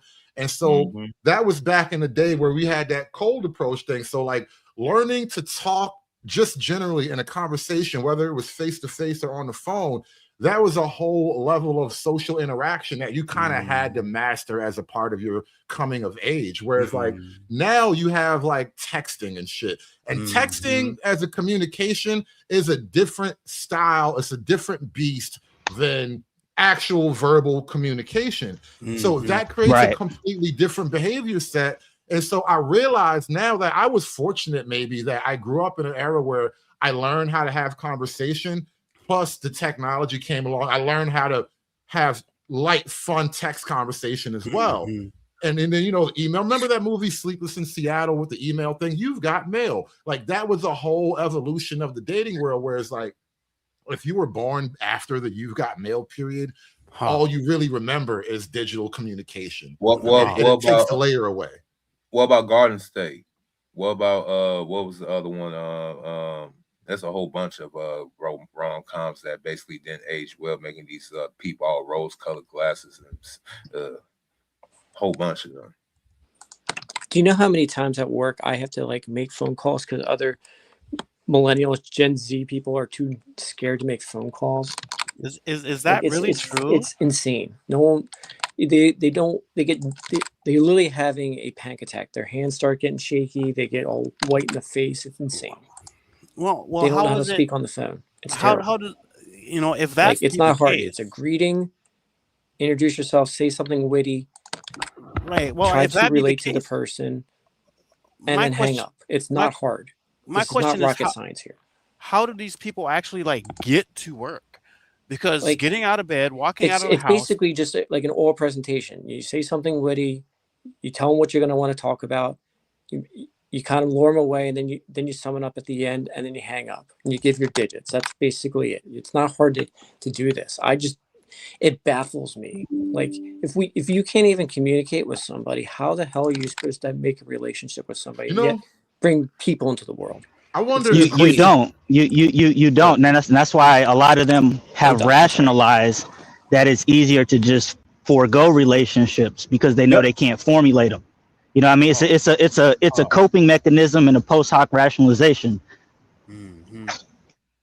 Oh, by the way, Friezo, I ain't forget you mocking me in the chat. Hashtag Hope Conservative. Yeah, nigga. Oh, yeah. I am not so old and jaded that I don't dream and believe. Okay, goddamn it, you are not gonna take my dreams from me, nigga. Nah, I thought this was the black pill. You know, there's no hope area, man. I was just messing with you, man. There is no hope for the hopeless. I will meet you halfway. There's no hope for the hopeless. That free man, really, you dogging that boy? Hood 70, come on, dog. I'm with him. Yeah, nah, that's my dog, man. You know what it is, man. Hey, Hood. I'm glad you played that clip from that black and white movie. I had seen that a couple of weeks ago. I was meant to do a damn show, a stream with that. You know how they always talk about how the men from the past were all these gung ho dudes is out here just spend game all day. They was just womanized and everything. And we got this movie clip from what was that, from 50s or 60s? I would say 50s, could be early 60s, but yeah, roughly, you know, you got the time period roughly correct. Yeah, so they had an incel problem back in that time period that nobody want to talk about. Well, I mean, incel is just the natural state of like 30% of the male population. I mean, yeah, true. It's brutal. The mating scenario for all organisms is totally ruthless. When you just get down, remove your humanity, just look at dating and not dating, look at mating from an animal perspective, because human beings, as good as we are, we haven't totally escaped the biological reality. Nope. That being said, from a biological perspective, the male in the species, he's up against a lot when it comes to mating. And most men won't ever cross that finish line. So, and that's why I said earlier, like, you know, as a dude, having made 3 kids already, knowing that, especially nowadays, knowing that puts me in a rare kind of air. Historically speaking, most males don't actually mate. Yeah, so the incel is the natural state of man for a lot of people. And know what the crazy thing is? The bar is so insanely low. Like, literally, you could tell your son to, I'm going to use SKC's thing in the chat. You could tell him to make a reservation at a restaurant, and that's basically the equivalent of 1940 sticking up to a bully, or if someone spilt water on your date and beating the person up. That's the equivalency of like competence now. Having a phone call to a restaurant to book a reservation. You reminded me of something when you were talking it's earlier. So bad. When you brought this very thing up earlier, and it gave me like a flashback. You remember being in high school when the teacher would ask you to stand up in front of the class and read a thing to people? I was never afraid of that moment, and I know a lot of kids hated that. And I just because you know I read on air. I remember my dad used to make me read to him like as a fucking chore. And so when I got in front of all you illiterate public school kids, I was like, "Yeah, let's read." Yeah, as long as I didn't have a boner, they can't do that today because they can't even read before high school. I think that very experience of being put up in front of the group and then you have to just kind of do your thing in front of the people.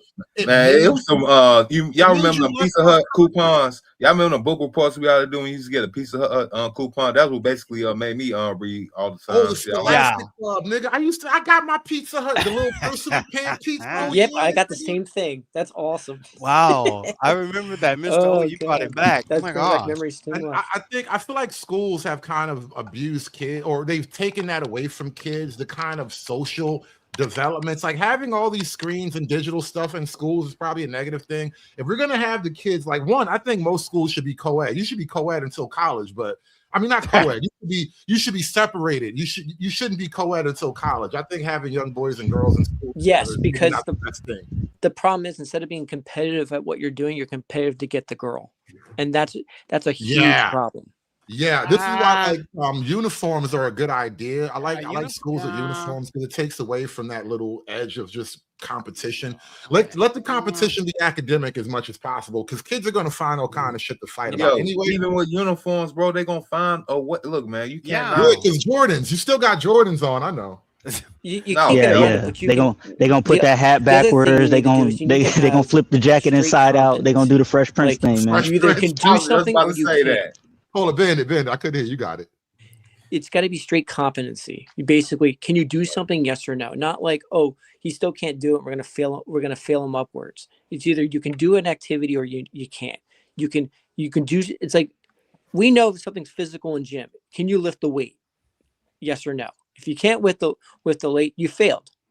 Now that just means that I have another chance to try again. Yeah, to It's not like self-improvement, the fact that self-driven. we have in high school now where 50% of people can't even read at a high school level when they graduate high school is pathetic. Because they I not just remember. incentivized to.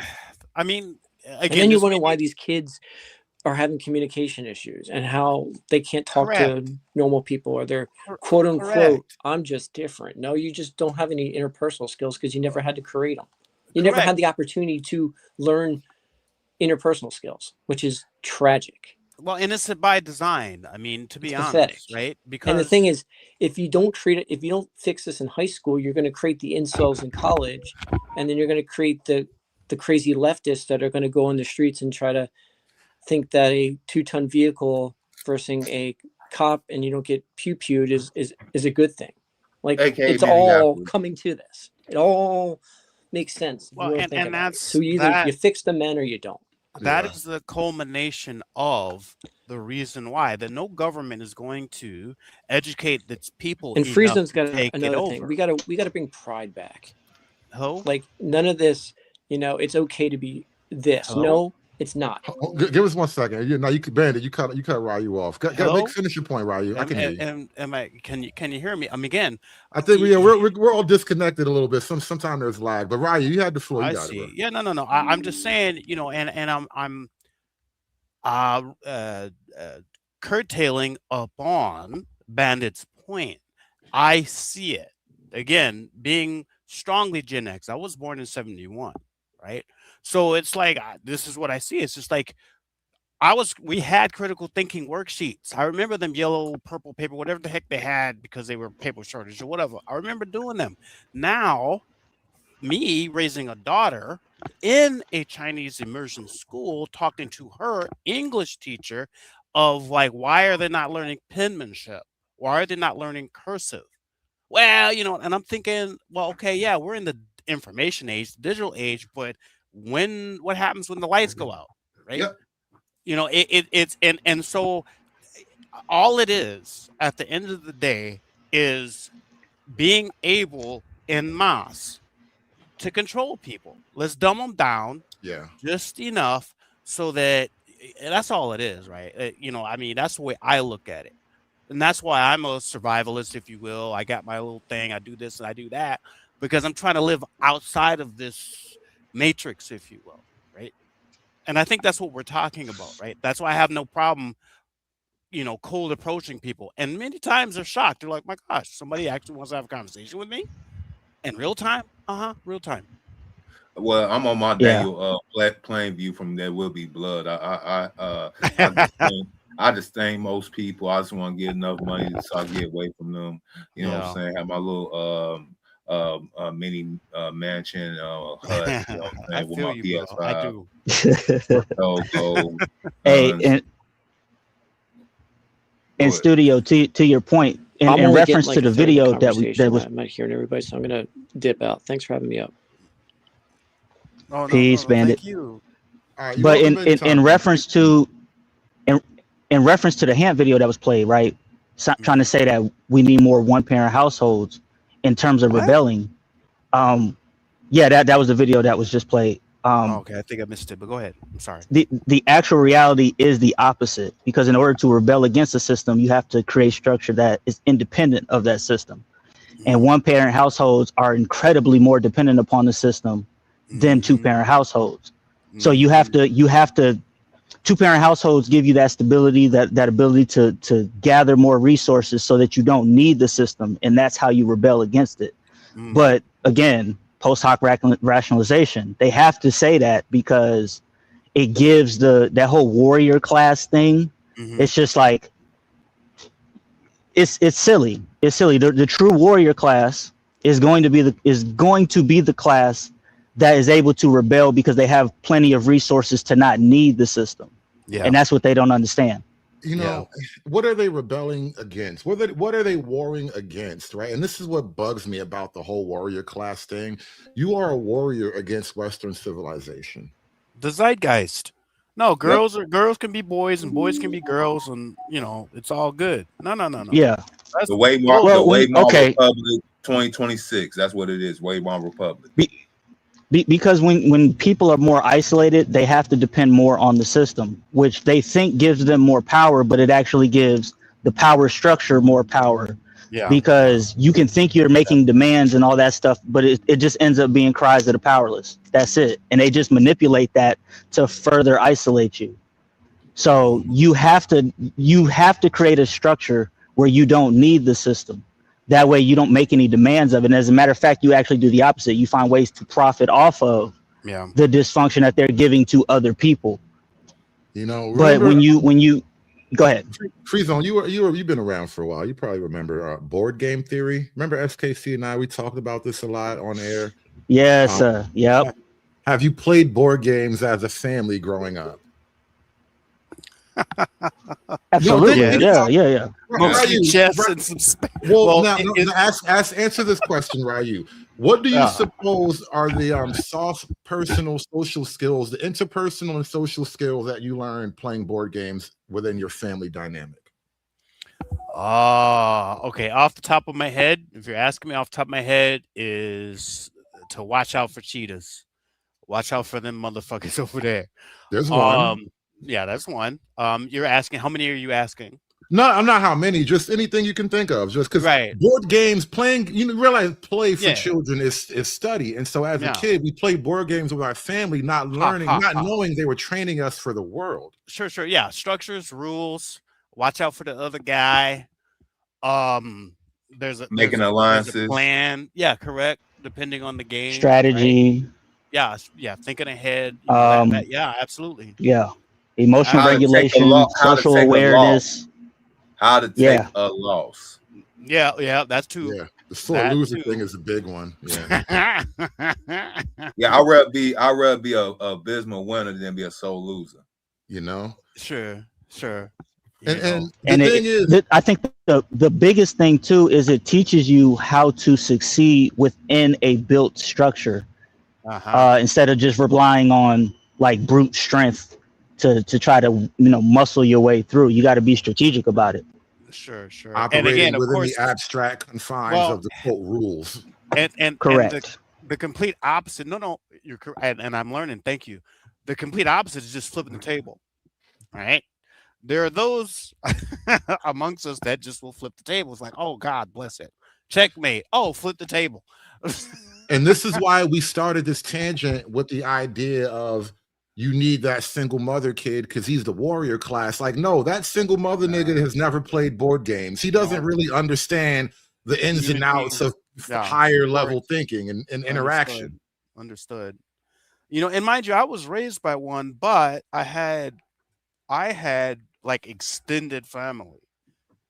You know what I'm saying? I had, when she would haul me off, or she'd go do what she had to do, school, whatever, I stayed with my aunties. I stayed with my great grandparents, etc. And then I absorbed what they were doing. They were teaching. My grandfather was a mathematician and a chemist for Standard Oil in Indiana. You know what I'm saying? So he had test tubes and shit. And so I was exposed to that. But at the same token, I was exposed to, oh, snap, she's bringing home another nigga at the middle of the night and fight with him. Now I got to get up and try to defend her. You know what I mean? It Mom was is very different from dad. You know what I mean? Yeah, exactly. But, that, again, sticking on topic, to your stream and being respectful to your stream, that's just kind of, it gives me an outer perspective because I had to go inward and not express, outwardly because I wasn't allowed to, but I was able to, hey, hey, you look pretty, girl. Over here. Come on, let's talk. Because my uncle was just like, hey, you rapping to the girl? She's making sure I wasn't gay. Is what it was. I remember now. It's like, he's from Arkansas. It's just like, hey, you're talking to the girls, blah, blah, blah, blah, blah. And I'm like, yeah, the girls are, they're cute, blah, blah, blah. And so, on one token, my mom, being a single mother, she didn't know any better, I think. Was trying to drive me down that road of high heels and dancing and wearing lipstick was one thing, and then on another token, I had these masculine figures like, watch some Star Trek, learn some shit, know how to read, know how to write, etc., etc. So, again, I don't know how that really, my personal story translates, but that's what I have to give to the table as far as this conversation is concerned. As a father of a daughter that is Gen X or Gen Z, excuse me. And it's just like, oh no, sweetheart, just go do your thing, be bold. You're gonna be all right. Watch your back, etc., etc. Yeah. And I think one major component of the person who said the thing about the family and household structure is that he has a 2-parent structure. Like, he had his home with his kids is there with his wife. He has the 2 parents there. So I think I'm speculating here, but I believe what he wants somebody else's kid to be the canon father and not his. Or at least have it to where his kids that he produced from a 2-parent household be the leaders of the basically what he's asking for is community units. Shout out to Obsidian. Is that he wants the eunuchs out there to be sacrificing everything and to shed the blood while his kids get to reap the benefits. That is how I feel about Dr. Black T.S. Hollywood. Johnson said the same thing called CompuServes. Black Hollywood is exactly that. T.I.'s kids ain't never gonna have to do none of the stuff T.I. did, right? And T.I.'s a bad example, but like none of these millionaire boule class actors and entertainers or whatever that believe in the permanent forevolution, they're not gonna put their kids on the front lines of the racial struggle. They're gonna wait till it's over and figure out who won, and then they're gonna go kiss ass all over again. No, they're gonna put him on the El Gibbet. That's the first sacrifice he did. That's a different move, though. Yeah, that's a completely different thing. Yeah. That's that's different. Well, no, they're just hedging their bets. That's it. Yeah, freeze on what you were saying. No, they're just simply hedging their bets. You know what I mean? Having the warrior class go out there as crash test dummies. And the warrior class is always going to lose because they're focusing more on the enemy rather than focusing on systems to actually improve their situation. And when you focus on the enemy, the problem with focusing on the enemy is that you demonize everything the enemy does, which means that you can't utilize the effective strategy that the enemies use. It turns into, you can't do that. That's what they're doing. Like, you can't exercise. So even if white folks are using a level of brutality, it becomes demonized to the warrior class side, the way that they do it, even if it's effective, because they're doing it, because you're more focused on the enemy than actually, hey, let me snatch that system because it's effective and find a way to work it into what I'm trying to do to benefit what, even if you're trying to play that game, my group, my whatever, you know what I'm saying? So you believe your kung fu is more highball route than they so-called karate. Right. And right. And so the guy like 2K, like you were saying, he is practicing Western culture in his own life, but preaching bastard culture to, the crash dummy children. Yep. That's it. I'm not mad at it, man, because it's strategically it's an optimal thing for them to do. You see what I'm saying? So yeah, mud theory. SKC keeps talking about that's that. It. Somebody has to be the Can I mud give y'all steel example? society. Can I give y'all an example of the warrior class and how it might actually be a good or bad thing depending on who's looking at it? Y'all remember Carisha Hood in that situation on the Maxwell hot dog stand here in Chicago, and where she basically got into with a gentleman, and her son came inside with the blicky and defended her. Oh. Yeah. Yeah, I remember that. You know what I remember about that store? There was a sign on the menu that said pork chop on a stick, and I never forgot that shit. I was like, damn, this idea. Come on, man. That is a G. I might risk it all for a pork chop on a stick. We ain't got God we ain't got no pork. No, that's not Maxwell. If you come in here looking for one, you ask for one, they gonna Hood, don't come here looking for that. They gonna look at you, bro. Okay, maybe I got the wrong store. I thought that was that one. No. Up here in Minnesota, we got that. Okay. We got walleye on the stick. We got pork chop on the stick. Yeah. It's all good. Never mind the nigga dance. Like that pork chop on the stick though. It's great. Yeah, bro. I was worried about homemade buying. I was like, bro, did you see that menu? Nah, but you know what's crazy about that though? That's exactly what 2K was talking about. If you think about it, the son of the single mom willing to crash out no matter what because you gotta protect your mama.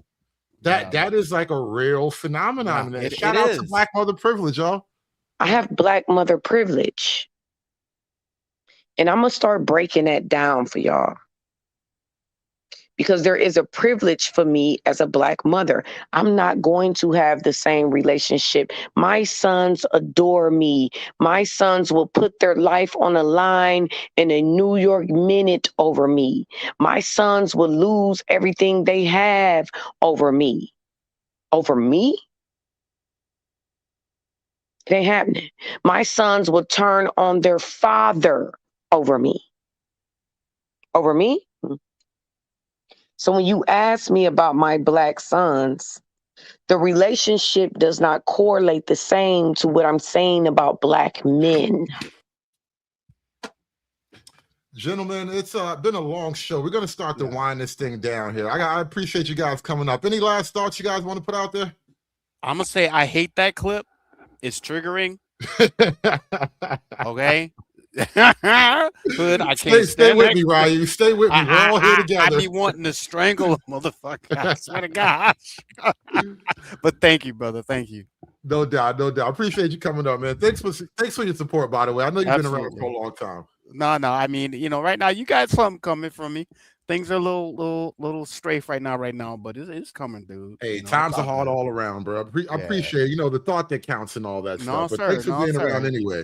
I'll throw it out there when I can. But all you guys on the panel, everybody in the audience, I really do appreciate all your support. It occurs to me, I've been up here for years and I've built a little core fan base. It's like, I don't know what to think of that, but I really love that shit. I appreciate you guys. We your hoodlums.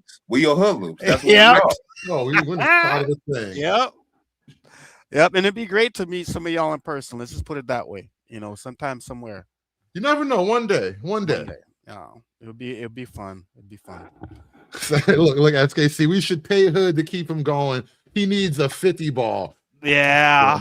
Bribe. You trying to bribe me to stay on air? I'm running out of topics to talk about. I didn't even have. Sometimes I have 2 or 3 shows lined up, and I can just go from one day to the next. I woke up this morning. I had no idea what I was going to talk about. It was a slow news day. Everything I cared about, I talked about already. That's not Philly's Hill. No, man. I mean, there's all kinds of. And again, you have this wit and this humor.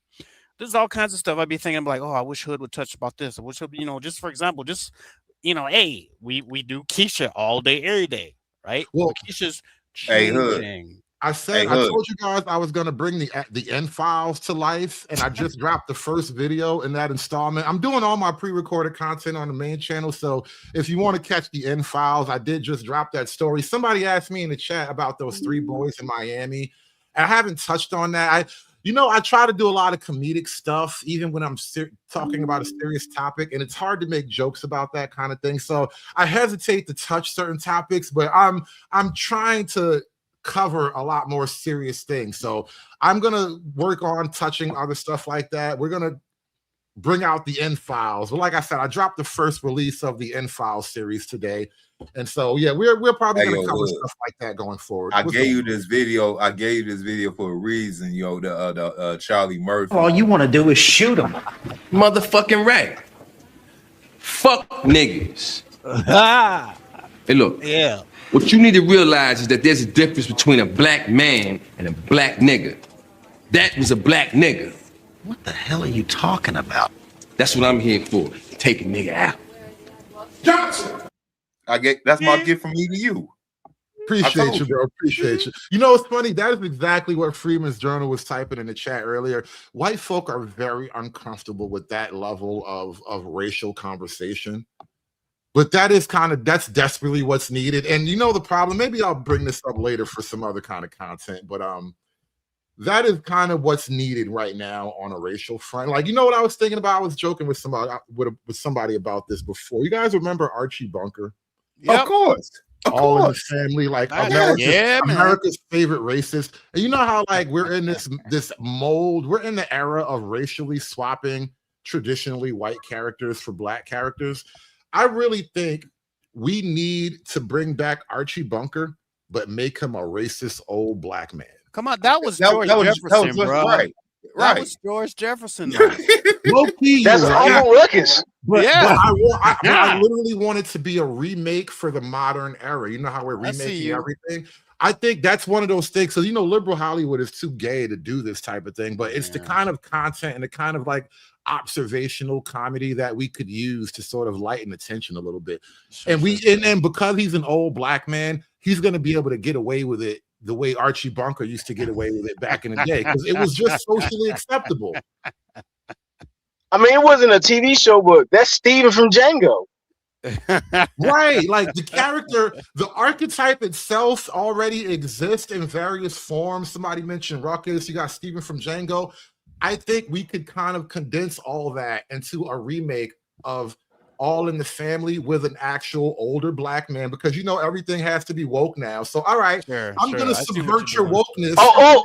Old racist black man. Tobias Wells on Black Lightning. I never watched Black Lightning, but I'm willing to trust. Oh, you should watch it just for Tobias Wells, bro. He's an albino nigga just talking bad about niggas. I love him already. I love him already. God damn it, that is a nice touch. Made him albino. Okay. Hey, y'all remember? Hey, you gotta make him a cop, like the cop from Boys in the Hood, and also the even more funnier version of Bernie Mac when he was in this. You say you gotta make him a cop.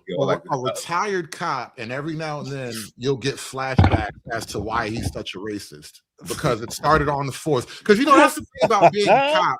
You almost only catch people on their worst days ever. That's just the nature of being a cop, right? Because once you're talking to a cop, it's automatically the worst day now. Right. And so I think as an old black guy who used to be a cop, it would perfectly highlight his racism. Yeah. I think it would be a hit. I think people will be mad as fuck. That's the goal. As long as it's funny, though. See, you can get away with a lot when you're charming and funny. Sure. That's my thing. I'm an asshole, but you laugh at me. Wayne's already ahead of the curve. You see, they already started on Scary Movie 6, and they say, man, we're going to cancel culture, man. F your feelings. They won't be the most offensive. They say this is going to be the most offensive scary movie in history. I don't know if that's true, because you know, in the movies, they make which one is it? Which one with the high top? The gay one in the movies, I don't think is the gay one in real life. I think in real life, Marlon's the gay one. And Marlon's got a transgender son, so they won't let you go. He's not gonna go all the way. I promise you. That nigga. Are you talking about Sean? Yeah, I don't think Sean's the gay one in real life. In real life, I think Marlon's the gay one. And they just, you know, it's a running joke or whatever. But like, nah, I don't think they're gonna go as far as even we want them to go. But it'll probably be further than most kids go. I mean, you might be right, because Marlon's the only one. I believe Marlon's the only one that's been like trained in theater. Like actually went to school for it. No, so therefore he's a thespian, right? Yeah, him and Tupac was good friends. Y'all forgot. I mean, well, they all theater kids, man, with the lisp and shit. Thespian, yeah. Yeah. I'm just saying. Hell, yeah, I don't got think that Alfonso Ribeiro more hooded than some of these dudes in Hollywood. He from what Alfonso from? He from Queens or Brooklyn? I think he's from Queens. Yo, he used to be in a tunnel back when they was snatching chains and cutting faces, bro. Alfonso Carlton was in a tunnel, like, yeah, nigga, what? It was a crazy time. Hollywood is such a fascinating thing when you think about it, but you know, we all grew up in a series of lies and mirages. You know, all of our childhoods were fake and gay. Maturing is realizing that. Sure. Sure. But guys, I have to wrap it up. I don't want to take any more donations. I gotta go. I really gotta go. Appreciate all you guys coming out and supporting me today. But we'll be back tomorrow, and I'm gonna work on some edited content. I got videos I gotta work on. Like I literally am video editing right now, so I got some videos to drop. I'll be back later tomorrow with another show. I appreciate all you guys coming out, hanging out with me today. But thank you for coming up. Hit that like button on your way out, guys. Shout out to the panel. Everybody thank all the guests on the panel today. Likewise. They made the Thank show. you, everybody. Thank you. Mm-hmm. I don't get to For come sure. up much, but Yeah. I Take be their the- rights away.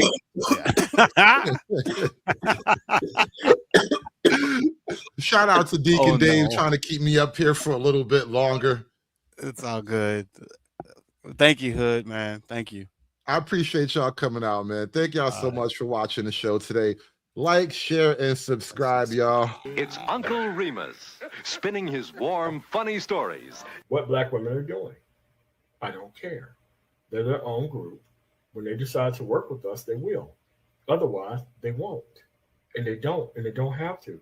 They have their own power, their own productivity. They don't need us for anything. And I'm okay with that. The key to happiness is to eliminate all black women from your life. I mean, look at me. No black women in my life. Look how happy I am. I'm happy as a nigga with a new gun. Now, Ruckus, that is preposterous. But I want to address this simping allegation. Do I simp for black women? Yes. I love black women. I don't like y'all niggas. This is an easy decision to make. Sorry. What black community? It's a black environment with black women and black children in it. Ugh. A lot of people seem to not understand me.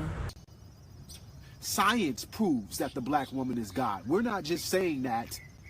And the black and Latino woman, they manifested themselves out of dark matter energy. All right. I believe the black woman is God. Black woman, God. I don't believe God, no man. I believe God, a black woman. The black woman is God. But my number one subject matter is the black woman is God. That's first and foremost. Black woman is God. The black woman is still God. You're God, black woman. The black woman is God. She is the creator. She is the sustainer. She is the provider. She is the first teacher of the children. She is everything to the black race. But don't get it wrong. I am still a white man's whore. Aspiring to be patriarchs like what white men have, that isn't freedom. That isn't going to help anybody. It's certainly not going to help black people. It's done. It's done. It's done. It's done.